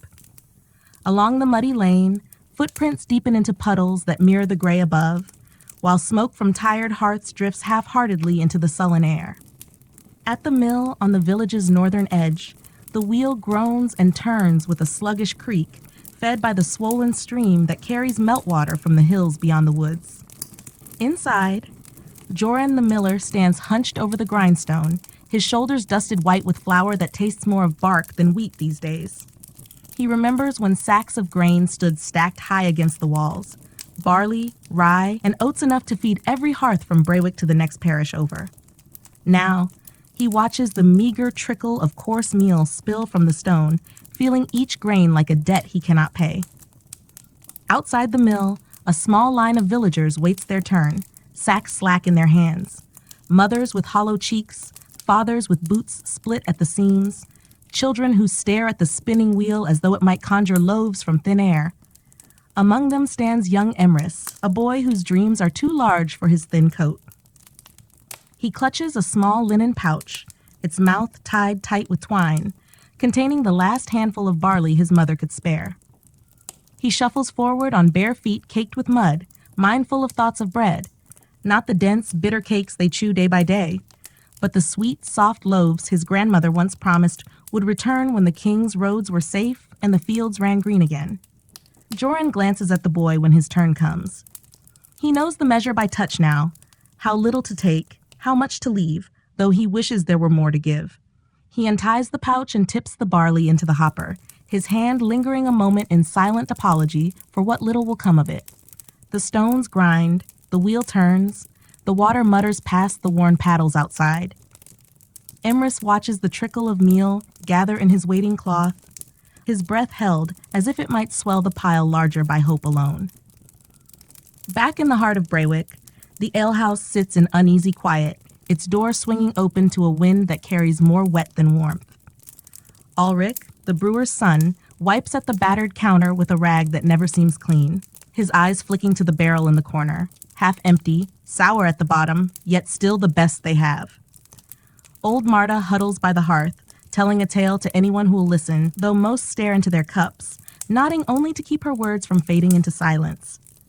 She speaks of a wedding long ago, when the Lord's daughter married a knight from the next shire. There were capons roasted over open fires, cider spiced with cloves and nutmeg, great wheels of cheese, sugared almonds wrapped in cloth of gold. She remembers the dancing, the fiddlers who played until dawn chased the candles to stubs. Ulrich listens with half an ear, polishing a cup that will soon be filled with thin ale that tastes more of regret than barley. At the far end of the green, the chapel bell tolls once. No feast day, no holy festival, just a call for a meeting of the village folk. Father Cuthbert stands in the doorway, his thin robes gathered tight about his shoulders. His voice echoes inside the cold stone walls as he speaks of the Lord's new decree, an extra levy of grain to be stored in the manor's cellar for the winter that clings on longer than any can remember. A murmur passes through the gathered villagers, like a shiver under two thin blankets. They know well enough what such a levy means. One less loaf, one less pot of porridge to stretch across hungry mouths. Among the crowd, Thorn the plowman stands with his cap in his hands, his knuckles red and raw. He has tilled the Lord's fields since boyhood, turned soil with ox and sweat alike, yet the grain he grows fills the Lord's table first and his own last. His eyes flick to the reeve, who stands near the chapel door like a shadow with eyes of flint. There is no sense arguing. Words change nothing but who sleeps easier at night. So Thorn nods once, silent, the way a man nods to rain he cannot stop. As dusk folds its arms around Braywick once more, the villagers drift home along lanes muddied by melt and footfall. Emrys walks behind his mother, clutching his small pouch of meal tight against his chest. He imagines the cakes she will press onto the hearthstone tonight. Small, flat, almost flavorless, but warm. Warmth is hope enough, he tells himself. though he wonders if the taste of sweetness will ever cross his tongue as his grandmother promised. Inside the cottages, the hearths flicker to life in a kind of defiance. In Thorn's house, his wife stirs a thin pot of pottage, scentless, but for the faint bite of wild garlic pulled from under the thawing hedgerow. She hums a tune that drifts above the children's quiet bickering. In the brewer's cottage, Ulrich's father sits staring into the last cup of ale, turning it between his hands as though searching for an answer in the foam that never forms. In the mill, Joran stacks the sacks of meal for the Lord's tithe, his shoulders sagging under a weight no man can see but every man feels. And in each small room, as darkness presses close, Brewick breathes a single shared thought, that one day the wheel must turn kinder, that the fields must yield richer, that the hearths must grow warm enough to chase hunger from their doors. Until then, they dream in the hush between each breath and the next, tasting sweetness in memory alone. Night lay heavy upon Brewick like a woolen cloak dampened by rain, and yet within the hush of its cottages, small embers glowed, tiny rebellions against the dark and the chill. In one such cottage, a boy named Emrys lay awake, the thin blanket drawn up to his chin as he listened to the soft crackle of the hearth. His mother slept beside the ashes, curled close to the embers, as if she might borrow warmth enough for tomorrow. The small cakes they had made from the mill's meager meal were gone before dusk had fully fallen, leaving behind only the taste of ash and salt on the tongue, and a hunger that twisted tighter as sleep crept near. Emrys's eyes traced the shapes in the timber beams above him, knots and shadows that turned, in the dark, into imagined loaves, golden pies, platters heavy with roasted meats he had never seen, but knew well enough from stories whispered by his grandmother. He closed his eyes and thought of these things, willing sleep to make them real. But even dreams in Brewick knew the shape of want too well to conjure feasts without end. Elsewhere in the village, Thorn the plowman sat on his wooden stool, oiling the blade of his plowshare by rushlight. The metal gleamed dull and cold in the flickering glow, and Thorn's hands moved over it with the care one might grant a child. He had worked this same blade for years beyond counting, patching, and sharpening, driving it through stubborn soil that yielded less each spring. His wife slept near the hearth with the children bundled close to her ribs, but Thorn's eyes stayed open, fixed on the iron in his lap. He thought of the levee, of the sacks the reeve would claim come morning, and of the soil that might refuse him come planting if the seed grain ran too thin. In the alehouse, the last embers guttered low. Ulrich sat alone on a bench by the door, the dregs of a sour cup in his hand. Outside, the thawed lane gleamed under a low, broken moon, and the wind rattled the shutter where the latch hung loose. He listened to it knock against the frame, again and again, a small, persistent voice that seemed to say what no man dared, that Brewick's hunger was not just a winter's burden, but a chain long forged by lord and law alike. He pictured the barrels emptying by degrees, the grain gone to the manor cellars, while the villagers gnawed at crusts and old dreams. He wondered, though he would never say it aloud, how long a man might stand it before hunger turned to something sharper than want.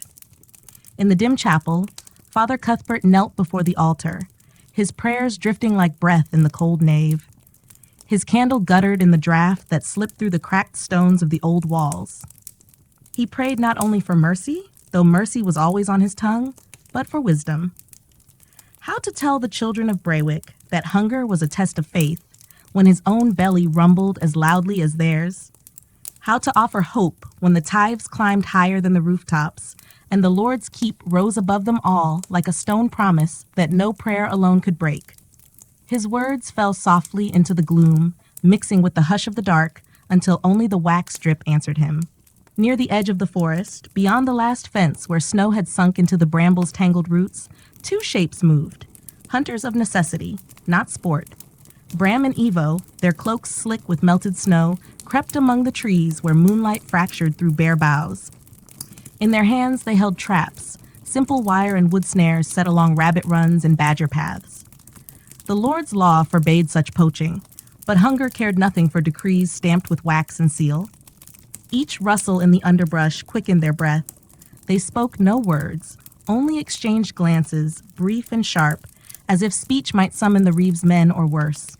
They moved deeper into the thicket, marking the branches with small cuts to find their way back when dawn bled into the trees. They dreamed of stew rich with fat, bones to suck dry, marrow warm enough to hush the ache that had become their nightly companion. They dreamed, too, of not getting caught, for they both knew the stocks, or the blade waited for men who trespassed so boldly against the Lord's purse. When the traps were laid and the forest closed its hush around them once more, Bram and Evo crouched beneath an old oak, the ground soft with thaw and rot. They spoke in low murmurs of what they would do if fortune favored them. Sell a portion to the Reeves steward for salt, save a haunch for a festival they would declare for themselves, in secret, behind shuttered doors. They dreamed in half-laughs that died quickly, smothered by the owl's hoot in the branches above. And back in Berwick, as the wind curled around thatched roofs and rattled loose shutters, dreams flickered behind closed eyes, dreams born of stories told by dying embers, of bread that rose high and tables that groaned under pies and roasts and wheels of cheese. Dreams, stubborn enough to root themselves in the hollow of empty bellies, stubborn enough to survive one more night of frost. In the hush before dawn, when only the watchful owl and the prowling fox bore witness, Berwick slept. And in sleep, each villager clung to the secret wish that tomorrow's sun might rise not just to thaw the rutted lanes, but to loosen the grip of hunger, if only for a single blessed meal. The first weak threads of dawn crept across Berwick with the hush of a promise it could not keep. The village lay draped in a ragged quilt of mist and half-melted snow, the thawed lanes glistening like old pewter under the shy light. At the edge of the wood, Bram and Evo stirred from the cramped shelter of an ancient oak's roots, cold having seeped into their bones as they dozed in turns through the brittle hours of night. They rose stiffly, rubbing numb hands together, breath rising in ghostly plumes. They spoke no word of the cold or the fear that clung to them like a second skin. Instead, they moved along the path they had marked with shallow cuts in the bark, eyes keen for the traps they had left hidden beneath the bramble and frost-damp leaves. Each snare was a question whispered to the forest. Would hunger yield today, or tighten its grip yet again? The first trap lay empty, the bait untouched, save for a scatter of paw prints leading away into the underbrush. Bram crouched low, brushing snow from the twisted wire, his mouth a hard line. Evo watched the trees, every rustle and crack stirring the hair at his nape. The second snare, too, stood open, sprung by nothing but the restless wind. By the third, hope seemed thinner than the dawn itself, until Bram knelt suddenly, a hiss of relief escaping him as he drew back the bramble to reveal a young rabbit, limp and gray-furred, snared by its slender hind leg. They did not cheer. Joy in the forest was dangerous. It might call the wrong ears. Instead, Bram worked quickly, freeing the creature and slipping it into the cloth sack slung at his belt. One rabbit, thin and hardly more than bones and skin, but enough to turn water and nettles into a broth that might taste of mercy, enough to dream on, at least for a night. They worked back toward the village in silence, feet sinking into the thawing slush. At the edge of the trees, they paused, peering across the open fields where smoke from early hearths rose in wavering columns. There was always the risk. The Reeves men sometimes wandered out here at first light, eager to catch bold souls who dared the woods for what the Lord called his alone. But fortune favored them that morning, or perhaps fortune simply looked the other way. In Berwick's heart, Mistress Alice stood before her hearth again, fingers curled around the handle of a battered iron pot. She tipped in the last of her saved barley meal, stirring slowly as water hissed and steamed. Each scrape of the wooden spoon echoed in her small cottage, a sound that might have been comforting if not for the thinness of what it produced. She tasted the brew with the tip of her finger, flat, dull, but warm. She glanced to the pallet near the fire where her neighbor's children still slept, cheeks hollow but soft in sleep's brief mercy. She set aside her own hunger and turned back to the pot, adding a pinch of dried thyme she had bartered for with an old bit of cloth. Such a small thing, a leaf, a scent, but enough to trick the tongue for a moment. Outside her door, Ulrich trudged past, shoulders hunched against a wind that bit wet and cold at the same time. He carried a battered jug, hoping to beg a bit of barley or oat from Mistress Alice, anything that might stretch the last of his father's brew. His boots squelched through the mud that swallowed the lane's old ruts, each step a slow testament to the weight Braywick carried on its tired back. In the mill, Joran turned the grindstone once more, though so little grain came to him now that the stone's hum sounded more like mourning than work. His hands, once white with flour's promise, were cracked and red from the damp. He watched the trickle of meal spill into sacks marked for the Lord's levy, the weight of that duty pressing harder than any yoke he had borne behind an ox. When the sacks were full, the reeve would come for them, nodding once as though blessing a kindness, rather than claiming what the village might have kept for its own thin bowls. Farther on, Thorn walked his fields, the mud sucking at his boots with every step. He carried a small sack of seed grain, precious beyond coin. He scattered it in careful handfuls, turning the earth with the same old plow he had oiled by rushlight only hours before. With each furrow, he muttered to the sky, pleas to saints and seasons alike, promises whispered into the chill wind that bent the new shoots low as soon as they dared rise. He knew well enough that the field might give back only stones and disappointment, but a man who does not plant, he reminded himself, chooses his own famine. By midday, Bram and Evo slipped into Bram's cottage, the rabbit hidden in the sack pressed tight against Evo's chest. They worked quickly by the hearth, skinning and dressing the meager catch, every scrap kept, meat, bones, even the liver. They whispered over the pot where they laid the rabbit into water, brightened by a single sprig of winter savory. They knew it would not be much, thin broth, a scrap of meat to chew slowly, carefully. But when the scent rose into the rafters, both men felt the ache in their bellies twist towards something warmer, sharper than want. Hope, if hope could be called a stew. As dusk crept over Braywick once more, the cottages breathed out faint ribbons of smoke, each a small defiance against the hunger that perched like a crow on every roof.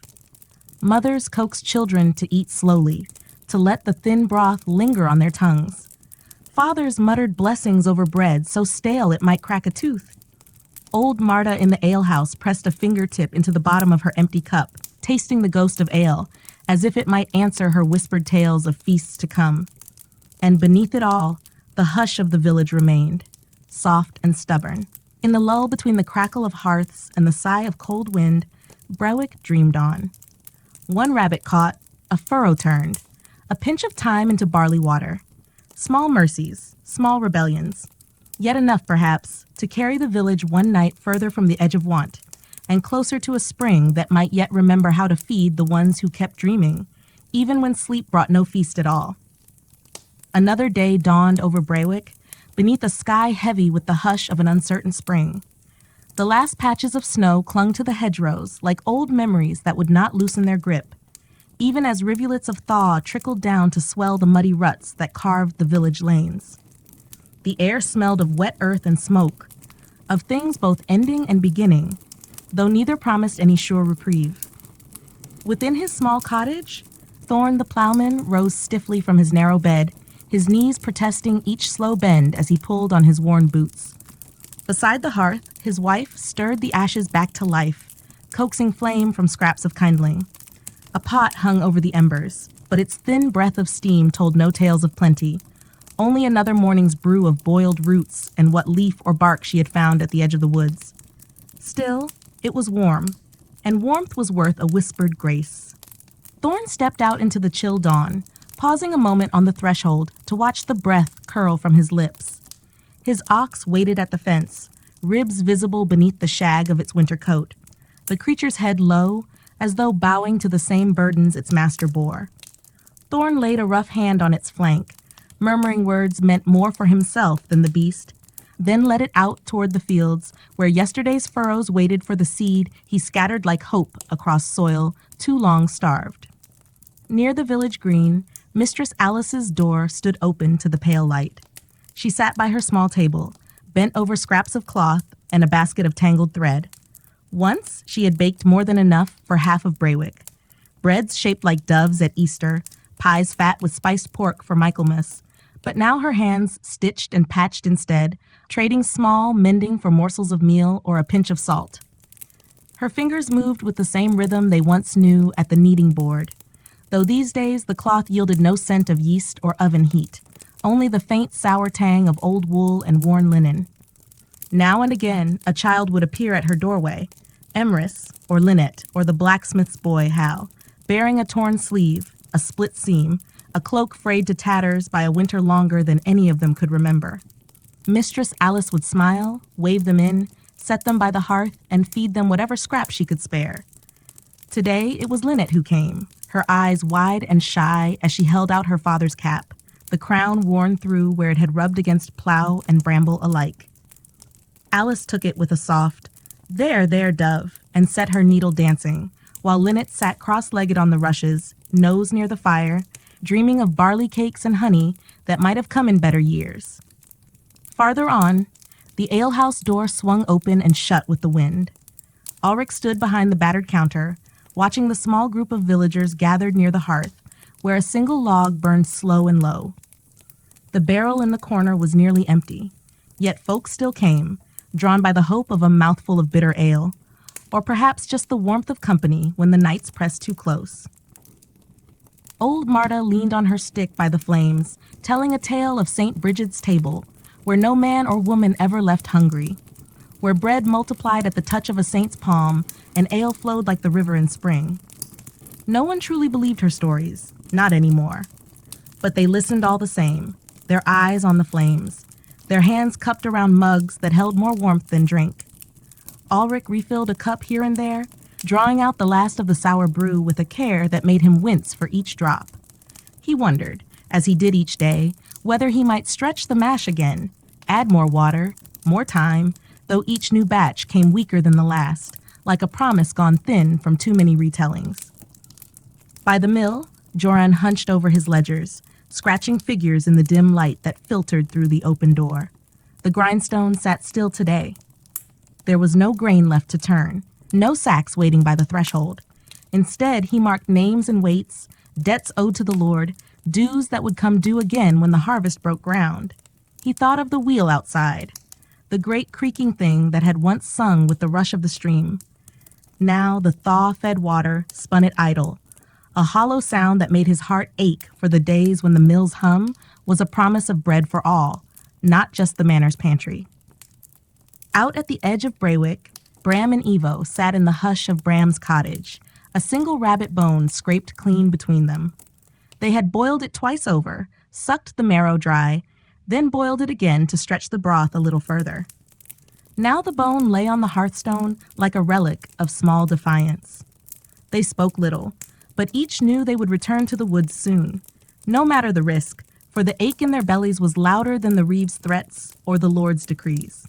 As dusk folded itself gently over Braywick once more, the cottages glowed with flickers of rushlight and fire, each one a fragile bulwark against the dark. In Thorne's house, the children dozed at their mother's feet while she whispered them stories of feasts they had never known, platters of salted fish, trenchers of soft white bread, sweetmeats laid in rows like jewels.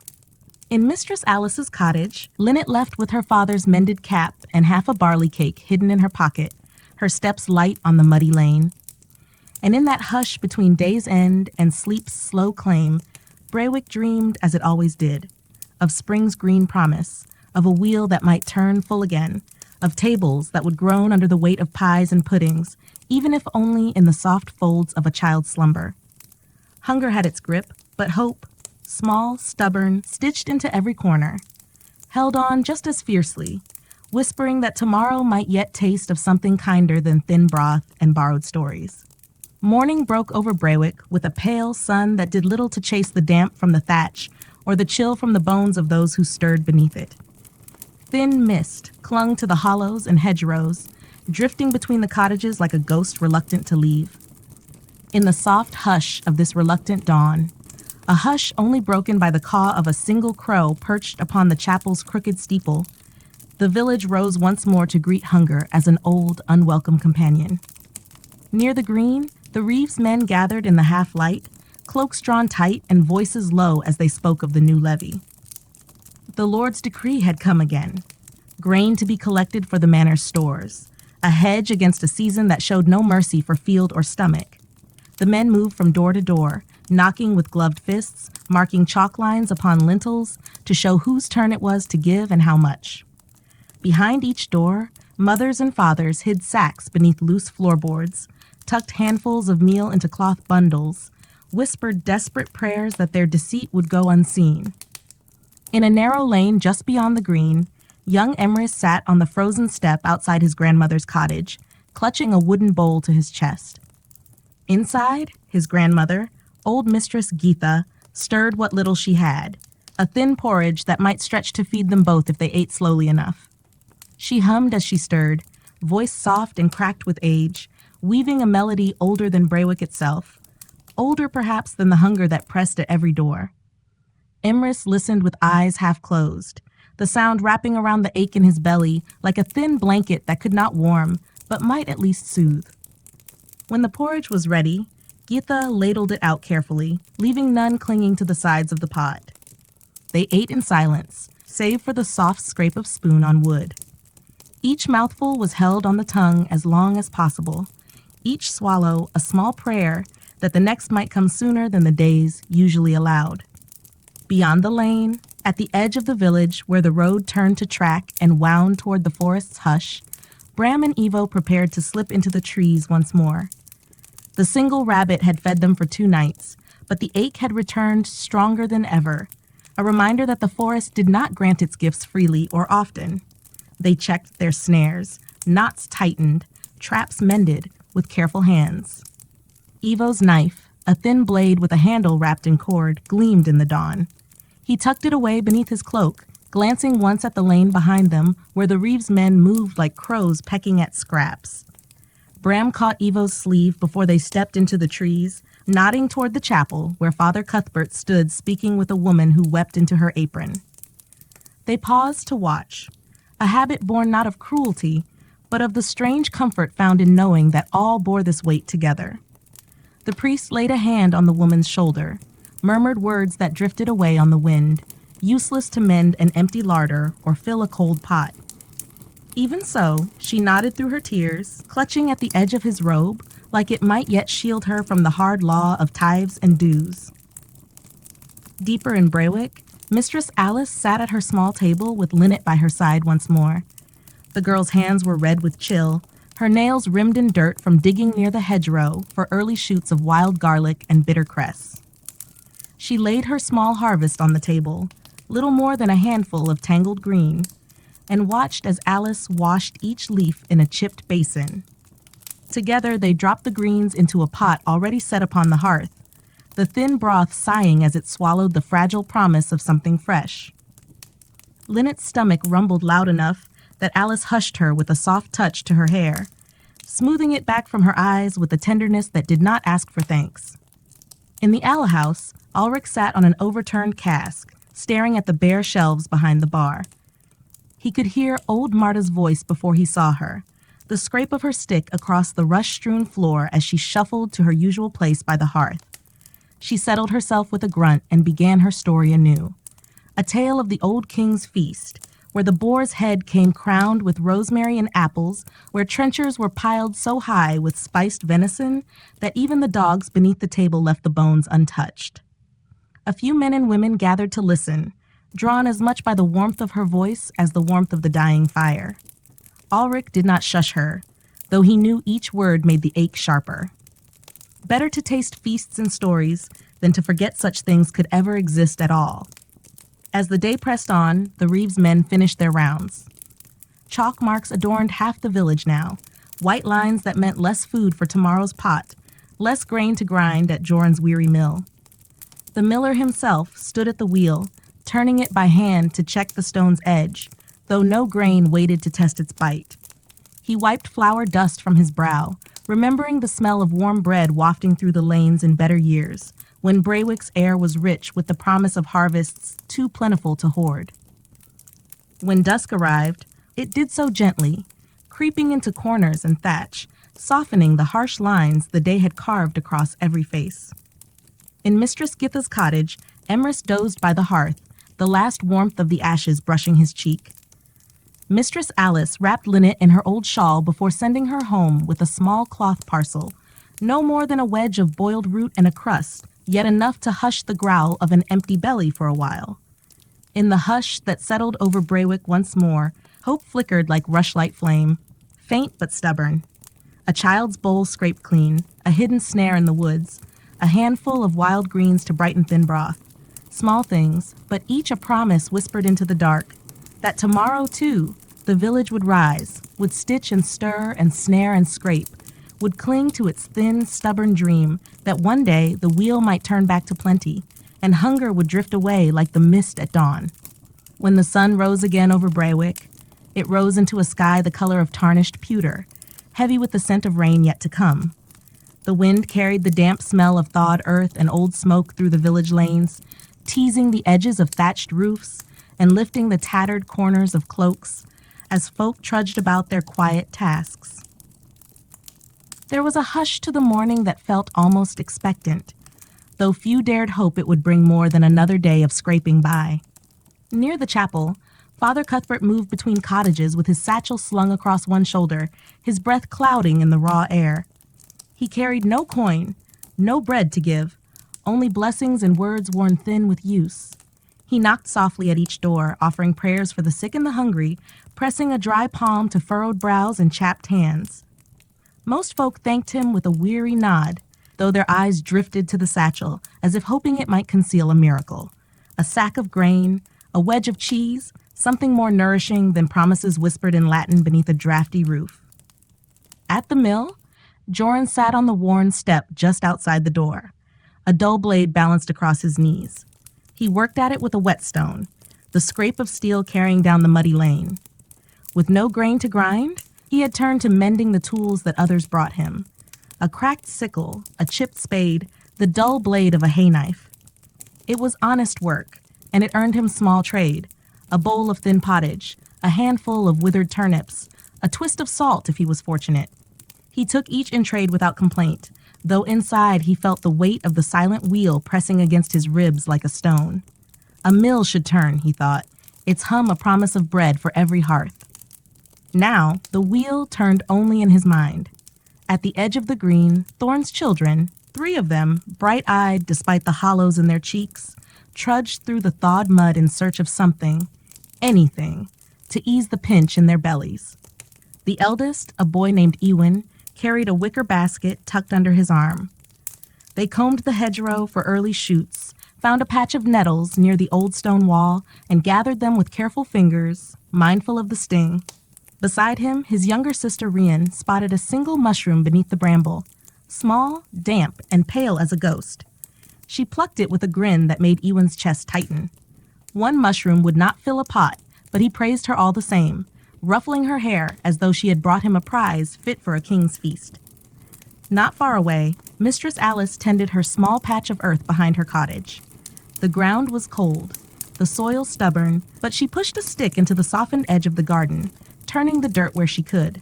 She pressed old onion sets into the damp furrows, whispering to them as she went, words half prayer, half memory, promises that someday they would swell fat and sweet beneath the summer sun. Each bulb was a treasure she could scarce afford to lose to frost or pest, yet she gave them to the earth all the same. Some nights, when the hunger twisted sharpest, she dreamt of pulling up onions the size of her fists, slicing them into bubbling pots of stew so rich they needed no salt to taste of comfort. By the forest's edge, Bram and Evo returned once more to check their hidden snares. They moved like shadows through the underbrush, careful to leave no trace the Reeves men might follow. They spoke little, their eyes sharp with the keen hunger that had driven them here so many times before. This morning, fortune gave them a mean gift. One of the snares lay sprung, its bait gone, its wire chewed clean through by something too clever or too desperate to be caught.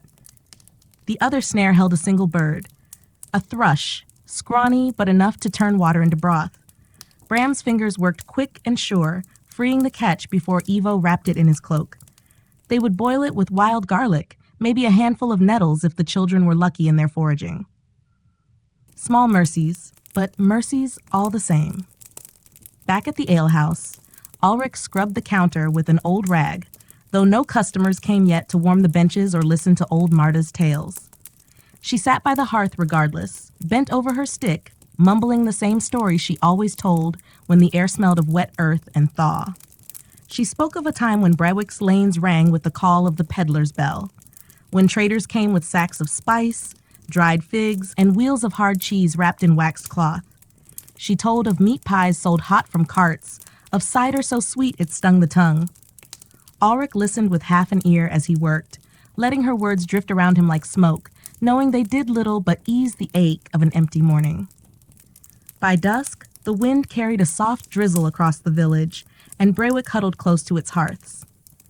In Thorne's cottage, Ewan's basket sat near the fire, nettles laid out to dry, the lone mushroom dropped into the pot, with a reverence that made his mother smile through her weariness.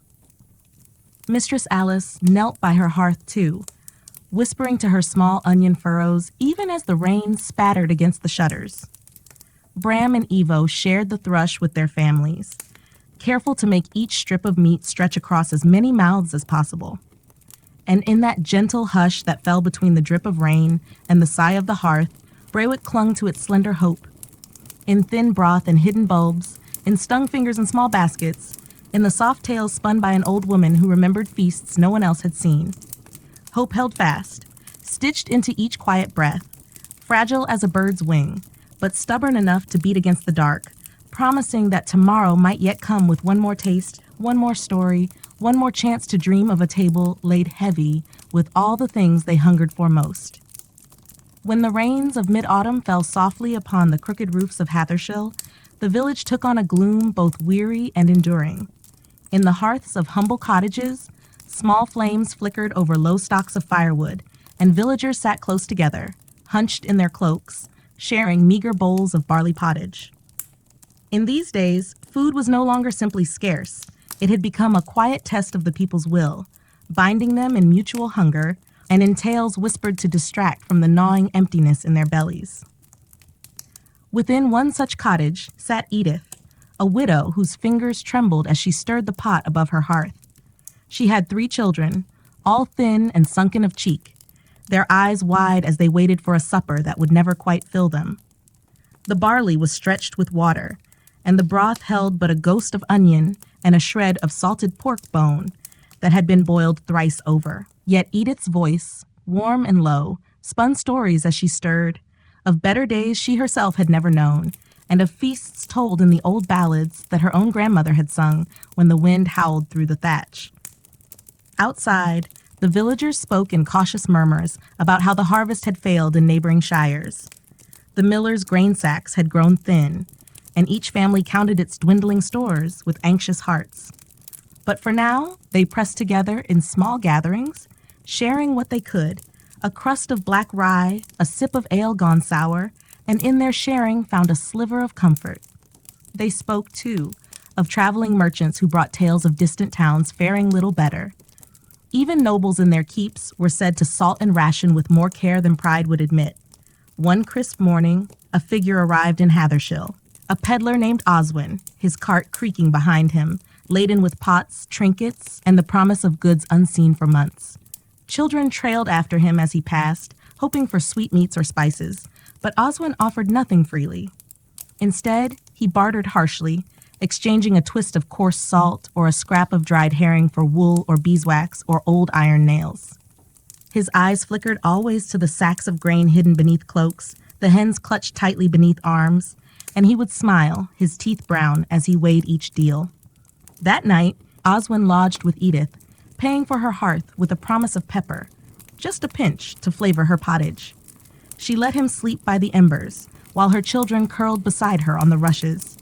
By the flicker of firelight, Oswin spoke of distant manors where lords dined on capons stuffed with sage and apples, where flagons of wine poured freely, and tables sagged under pies fat with venison. Edith listened, though she knew well that such feasts were as far from her hearth as the stars above. Yet Oswin's tales stirred something restless in young Tom, Edith's eldest.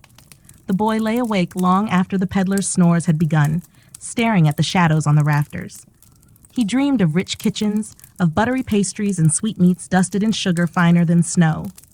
In his belly, hunger made these visions vivid, and in his heart, they planted a seed of yearning for something more than gruel and roots dug from frozen ground. Come dawn, the peddler packed his cart, the wheels groaning as he set off down the muddy track that would carry him to the next village. Tom watched him go, thinking of the roads that lay beyond Hathershil, roads that might lead to markets where barrels brimmed with salted fish, where apples glowed red and green in wooden crates, where the smell of roasting meat filled the air, thick as mist. He knew then that he would follow, not today nor tomorrow, but soon, when the moon was right and his courage stronger than his mother's sorrowful eyes. In the days that followed, the villagers grew restless beneath the leaden sky. Old Mother Agnes, who kept bees in the hedgerow, found her hives empty of honey, the combs brittle as old parchment. Thomas the shepherd lost 3 sheep to wolves, their bones scattered by the forest's edge. The millstone at the river's bend cracked under its own burden, and the miller's face turned pale at the cost of repair. Each small misfortune was a stone laid upon the village's back, pressing it deeper into want. Still in the hush of the evenings, families gathered around flickering rushlights. They broke what bread they had and spoke of the days when kings and saints had walked the earth, when miracles might be begged from relics carried on pilgrim roads. They told of village feasts long past, of Michaelmas fairs when geese were fattened and casks of ale rolled from barn to barn. In the telling, they tasted what they did not have: rich pies, tart cider, wheels of cheese hard and sharp. Such stories were a balm, thin but comforting, against the cold bite of truth. As winter threatened, Edith stood often at her threshold, staring out at the darkening lanes, waiting for Tom to speak of what he yearned for. But Tom said nothing, though in his eyes she saw that spark Oswin's tales had left behind. When she lay awake beside her children, listening to the soft sighs of their sleep, she wondered whether hunger might yet carry her boy farther than she could follow. And in that wondering, she found no answer, only the slow ache of a mother's fear mingled with hope she could neither feed nor quench. One morning, as frost silvered the earth, Tom rose before the dawn and walked to the edge of Hathershil. He stood where the path bent into the trees and watched the sky brighten, pale streaks of gold threading through a bank of winter clouds. Behind him lay the village, the thatched roofs hunched like beggars' shoulders, smoke curling from thin chimneys that spoke of scant hearth fires. Ahead lay the road, muddy, rutted, lined with bare hedgerows, and somewhere upon it, the promise of something more, though it bore no name he could yet speak aloud. He turned back at last, his feet numb, his hands stuffed deep into the ragged folds of his cloak. In his belly, hunger churned like a restless sea, but in his heart, a spark glowed, small, stubborn, refusing to gutter out. He would wait. He would listen. And when the time came, he would follow the road that promised to feed that spark with more than the thin broth and weary tales of Hathershil. For now, though, the village endured. They endured on salted scraps and turnips, on wild herbs foraged from hedges, on the shared warmth of bodies huddled close beneath threadbare blankets, and in their hunger they dreamed of pies and roasts, of honey cakes and cider, of a world where food did not taste of sacrifice, but of plenty freely given. In the quiet between the tales, they dreamed, and in that dreaming found a thin thread of hope, strong enough to bind them through another long, lean night. In the gray hush of early winter, Hathershil lay as if wrapped in a thin shroud of mist and longing. Days passed with little change, short hours of weak sunlight, the creak of the well's frozen crank, the sigh of wind slipping through chinks in old walls. In the cottages, the same thin broth simmered over dwindling stores of peat and timber, and the same quiet hunger curled in every belly, a sullen guest that never departed. It was on such a morning that the village awoke to find the old manor's steward at their gate.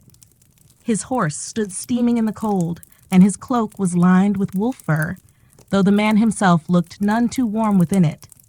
His name was Sir Allard's man, Godfrey, and he called the villagers to the green, his breath clouding as he read from a parchment curled with damp. In his voice was a strained civility, for he knew these people were thin as reeds in wind, yet he spoke the message clear. The lord of the manor demanded more grain, more hens, more salted meat. Winter stores must be bolstered for the hall, he said, for guests would come to feast for Yuletide, and Sir Allard would not see his hearth bare. In return, the steward promised small favors, a loaf of coarse bread, perhaps, or the right to gather deadwood from the lord's coppice. A low murmur rippled through the gathered folk, resentful yet subdued. Who among them had grain enough to spare? Who could give up a hen when eggs were the last gift between hunger and famine? Yet to deny the Lord's steward was to risk his displeasure, and in these lands, displeasure came cloaked in fines and the threat of eviction. So one by one they agreed, some with heads bowed, others with eyes hard as flint. The steward nodded, noting each promise in his ledger, then turned and rode back toward the manor, leaving behind a taste of bitterness sharper than any onion in Edith's pot. By dusk, talk of the steward's visit wound through the village like smoke from the hearth. Some muttered that the manor kitchens overflowed with salt pork and good ale, that the Lord's huntsmen filled the cellars with venison and wildfowl. Others spoke of waste, of pies left to spoil, and hounds fed better than the folk who tilled these fields. Such talk was dangerous, yet hunger breeds boldness in whispers, if not in deeds. That night, as snow drifted soft against her door, Edith sat by her small fire, mending a tear in Tom's cloak. The boy sat silent beside her, gaze fixed on the embers. She spoke to him softly, her voice weaving through the hiss and crackle of burning wood, words about patience, about the way the world had always turned beneath the boothiel of the Lord and the prayers of the poor. But Tom's mind was elsewhere, tracing the steward's road back to the manor, picturing kitchens fat with hams and wheels of cheese, imagining the warmth of a hall where firelight glowed on carved beams and long tables sagged under meats he'd never tasted. Outside, the wind picked up, rattling the shutters, carrying with it a promise of deeper snows. In the other cottages, families gathered close, counting turnips, weighing what scraps they might yet spare for the Lord's tithe.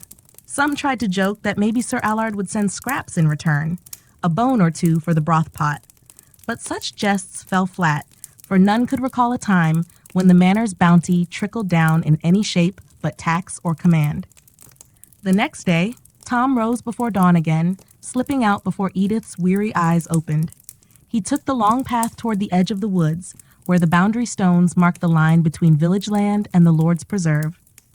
Here the forest grew thicker, shadows pooling beneath ancient oaks and ash. Somewhere within, the Lord's deer sheltered, fattened on forage that no peasant might touch on pain of fines or worse. It was said poachers lost hands for less, but Tom's hunger pushed him closer to those shadows with each passing dawn. He found snare paths and old tracks, places where the underbrush parted just so, where paw prints pressed into the frozen earth. He did not carry bow or spear. Such things were not for a boy like him. But he watched and learned, his eyes quick to see where the ground had been disturbed, where a tuft of fir clung to bramble. He thought, too, of Oswin's tales of distant towns where street lads stole pies from open windows, where bakers left loaves to cool by kitchen doors. Tom could not see such streets in Hathershall, but the thought nestled alongside the hunger in his belly, warm and insistent. When at last he returned home, the sky was heavy with the threat of more snow, and Edith scolded him for his wet boots and ruddy cheeks. She pressed a crust into his hand, a scrap of yesterday's black bread gone hard as stone. Tom ate it gladly, for hunger makes even the coarsest meal a kind of comfort. As darkness gathered again, the villagers carried their offerings to the steward's storehouse by the edge of the Lord's land. Some wept to part with precious hens. Others muttered prayers that the sacrifice would keep the worst of winter from their door. In the shadows, Tom watched the sacks of grain piled high, the fowl trussed and caged for slaughter. He wondered if the manor's kitchens would even notice such bounty added to their larders, or if these scraps, so dear to the village, would be but crumbs to the great hall. When all was done, the people trudged back through the snow, their lanterns bobbing like stars fallen to earth. Behind them, the storehouse door creaked shut, the steward's ledgers safely locked away. Overhead, the moon broke free of the clouds, casting its pale light on Tom's upturned face. In that silver glow, his hunger no longer felt like a curse alone. It felt like a question yet unanswered, a promise that somewhere beyond these fields lay a table where he, too, might sit full-bellied and warm. And so the winter pressed on, white, silent, and cold, while Hathershall huddled close against its hunger, and the boy dreamed of what might yet be stolen from the shadows, or won by steps that dared to stray beyond the village's weary heart. In the quiet heart of winter, Hathershall seemed wrapped in an uneasy sleep. Snow fell often now, blanketing the thatched roofs and hedgerows, softening the edges of hardship, but never its depth. Beneath that white hush, life persisted. Slow, resigned, a flicker of warmth inside walls that groaned against the wind. Each cottage held its own hush of secrets and small bravery. Mothers scraped the last marrow from bones long since boiled of their worth. Fathers returned from the frozen fields with empty hands, but shoulders stiff with pride unbowed. The children dreamed half-starved dreams of milk and honey, pies steaming on long trestle tables, sweet cider poured with a generosity they had never tasted.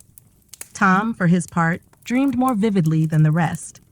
By day, he carried wood for Edith, fetched water from the half-frozen well, listened for any word of the manor's kitchens, and slipped away when he could to watch the edge of the woods. Each night, he lay awake long after the small fire sputtered to embers, his eyes wide in the dark, seeing not the cramped beams overhead, but wide roads, bustling market stalls, pies cooling on open sills, and cellars where wheels of cheese slumbered behind stout doors.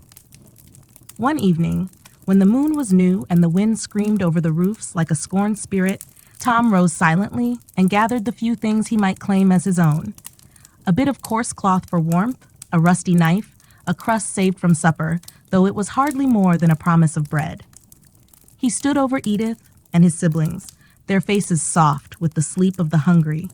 He thought to touch his mother's hair, to whisper that he would find a way to return with more than stories. But the words stuck in his throat, lodged beneath the hard knot of fear and hope. Slipping outside, he felt the cold bite his skin like a waking slap. The snow was fresh, unbroken, save for the fox's trail and the long shadow of the hedgerow. He moved toward the edge of the woods, heart thumping louder than his steps. The world felt vast, so vast that a boy could vanish into it and never be found again. Yet Tom's steps did not falter, for in his mind burned the image of the manor stores, the larder that the steward's carts had filled with the village's sacrifice. As the path dipped beneath the skeletal arms of ancient oaks, Tom paused, listening. The hush of the woods at night was different, alive, but in whispers that made the spine prickle. A fox barked far off. A bough snapped under snow, but no human voice, no shout to turn him back. He crept toward the boundary stones that marked the Lord's land. Past these stones, all belonged to Sir Allard, beast, bird, branch. To trespass was to risk more than a cuff about the ear. But Tom's hunger cared little for laws writ in ink on parchment, read by men who never missed a meal. At last he found the old game trail he had watched for weeks. By day, it was forbidden ground. By night, it was a path to possibility. He crouched low, brushing snow from the prints of deer and rabbit, reading their passage as Oswin might read a map. With trembling fingers, he laid a snare, nothing more than twine borrowed from the hearth, bent in loops he'd learned to knot by watching the village traps. It was crude, but hunger sharpens hope. The moon's light spilled weakly through the boughs, catching his breath in small puffs. He pressed his back to the trunk of an oak and waited. Time passed like molasses, slow, sticky with fear. Each snap of twigs set his heart racing. Each gust of wind brought with it the rustle of something unseen. Hours slipped by. The cold worked its way through his cloak, into his bones. He thought of his mother's fire, however small, and the thin blanket his brother clutched in sleep. But the vision of meat, a brace of rabbits, a single fat pheasant, kept him rooted to the snow. At last, a soft rustle drew his eyes to the snare. There, half hidden by bramble and moonshadow, a rabbit nosed the ground, its body plump against the hungry white.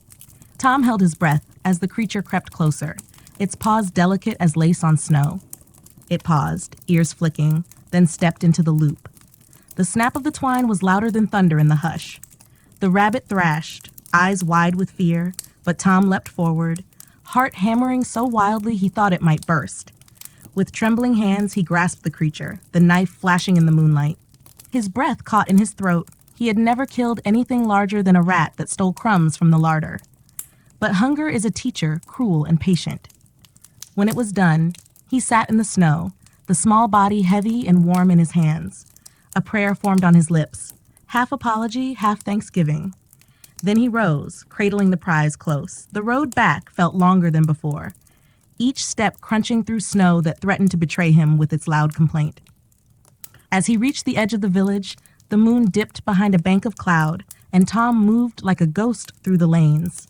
He ducked behind walls and hedges, heart jumping at every shadow.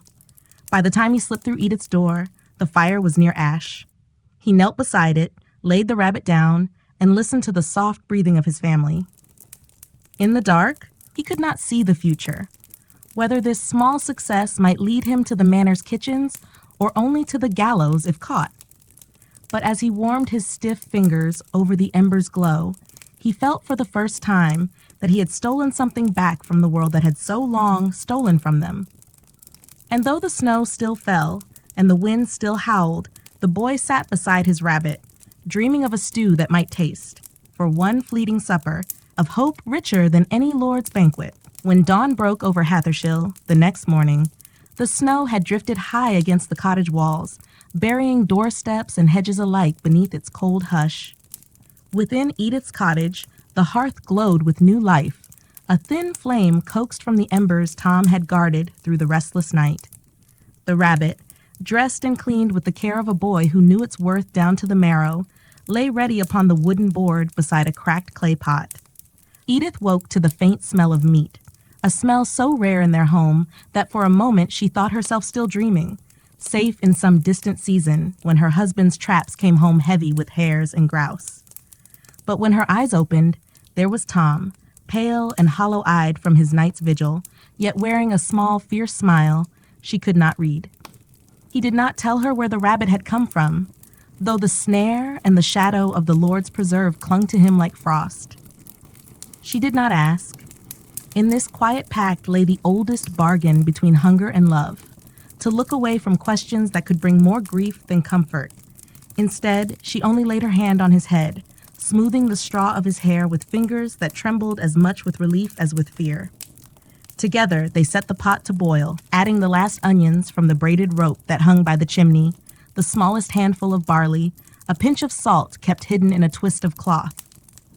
When at last the stew began to breathe its rich scent into the cold room, Edith sat back on her heels and wept, softly, so the children would not wake to find her tears mixed with their meal. Outside, the village stirred to life beneath the snow's heavy hush. Neighbors rose to stoke meager fires, to break the crust of ice on water buckets, to count what little food remained in earthen crocks and wooden chests. In the leanest cottages, children chewed on strips of bark or roots boiled into bitter mash. Word of the steward's last tithe still lingered on chapped lips, resentment and resignation in equal measure. Yet when Tom stepped out into the yard to fetch more firewood, the smell of meat clung to him like a secret. Old Giles, the shepherd, passing by with his thin flock of ewes, caught the scent and raised a brow. He said nothing, only tipped his cap in greeting, but his eyes lingered on Tom's face a moment longer than usual, seeing perhaps the shadow of the woods, the shape of risk writ in the lines of the boy's shoulders. Inside, the stew simmered until its broth turned thick and golden, flecked with herbs Edith had dried the summer before, parsley, a leaf of sage, all she could spare. When it was ready, she ladled it carefully into small wooden bowls, each child's portion cradled like a treasure in her worn hands. For this single meal, there was no need to stretch the broth thin, no need to whisper apologies for the taste of boiled water and hollow promises. They ate in near silence. The children's eyes shone wide as moons over their bowls, each bite held in their mouths as if to make it last forever. Tom watched them eat, feeling each spoonful pass their lips like a gift greater than any story Oswin had ever told. Edith paused once, her eyes meeting Tom's over the rim of her bowl, and in that look was all her gratitude, all her dread, and all her fierce, fragile pride. When the meal was done and the pot scraped clean, the warmth lingered in their bellies, driving out for a moment the constant ache of emptiness.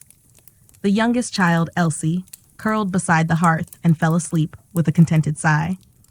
Edith gathered the bowls and rinsed them with melted snow, her hands pink and raw from cold, but her heart strangely light, lifted by this fleeting miracle carved from hunger's cruel stone. Yet Tom felt the restlessness coil within him, tighter now that he had tasted what it meant to fight the world back, even for a single rabbit.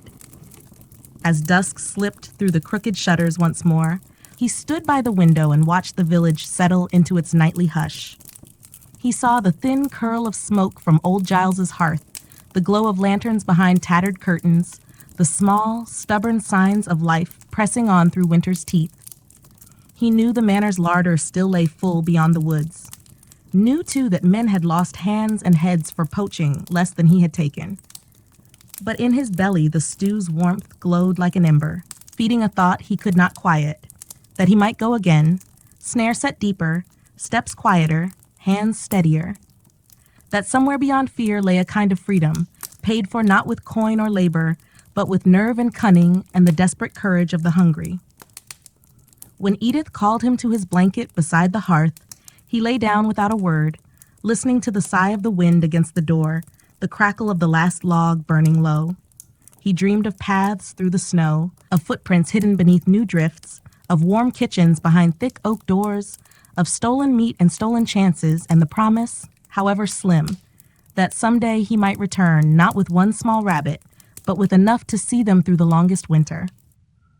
And so the cottage slept, as all of Hathershill slept, wrapped in snow and old stories, held together by the thin threads of hope and hunger, and the stubborn, quiet promise that no matter how harsh the world, they would find some way, however small, to steal warmth from its cold, one secret meal at a time.